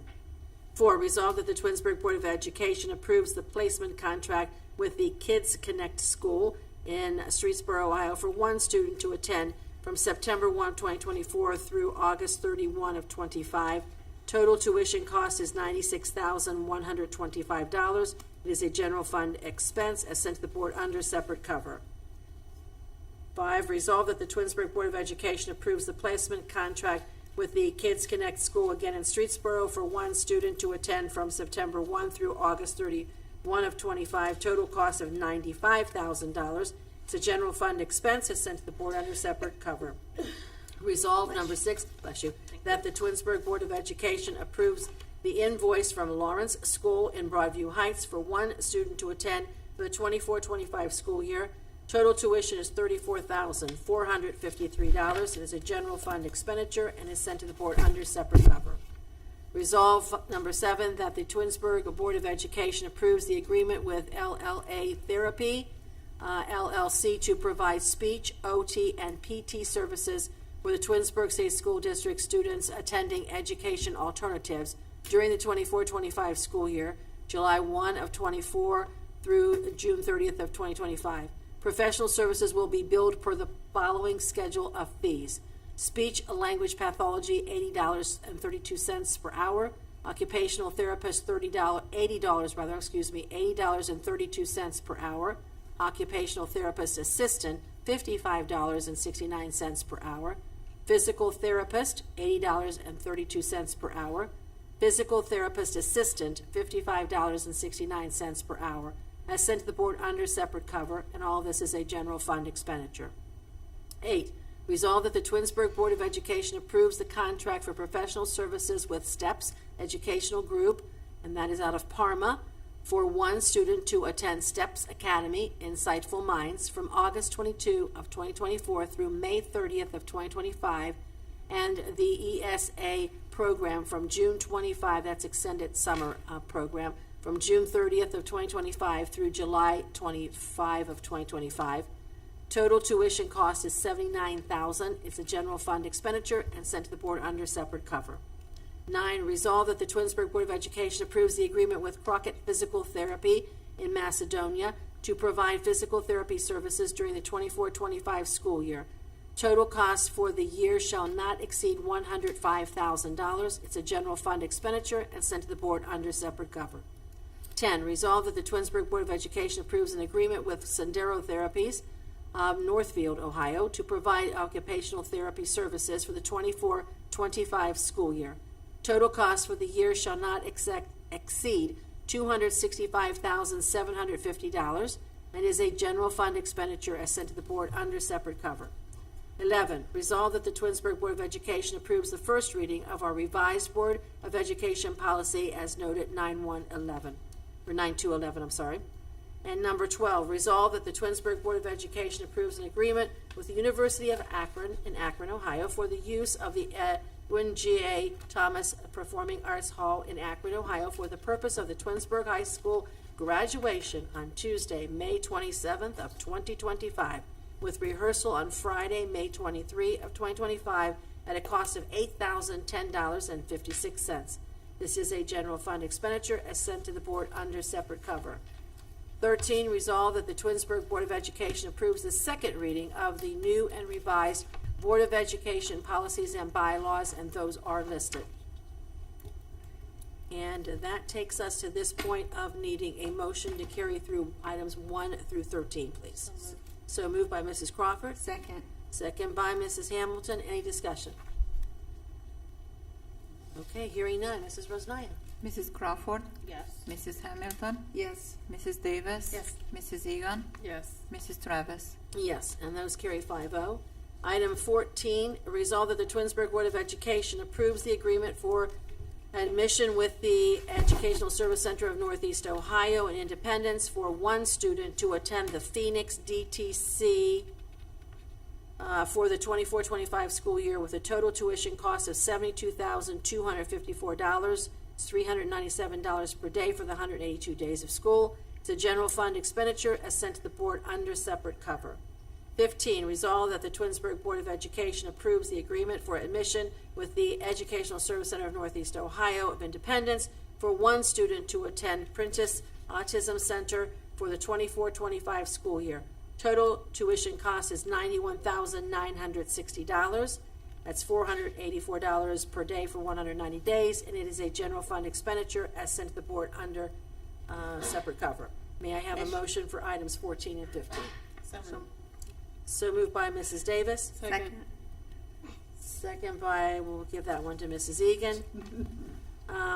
In this discussion, I will be abstaining from these two. Again, I am not abstaining. I want these students to get the best education possible. I'm only abstaining because the ESC of Northeast Ohio coordinates these two special education sites and provides the personnel and services to them. So I will abstain, but again, not because of any issue other than I work with ESC. So thank you, Mrs. Rosnaya. Mrs. Davis, Yes. Mrs. Egan, Yes. Mrs. Hamilton, Yes. Mrs. Crawford, Yes. Mrs. Travis. Abstain. That passes 4 with 1 abstention. And number 16, resolve that the Twinsburg Board of Education approves the new and revised Board of Education policies as noted in the K number 12 above. May I have a motion for item 16, please? So moved. Mrs. Travis, Yes, ma'am. it should be K13.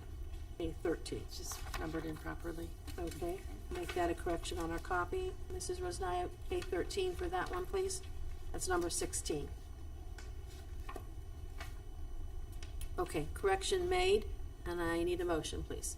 Oh, so moved. So moved by Mrs. Egan, Second. second by Mrs. Davis. Any discussion? Hearing none. Mrs. Rosnaya.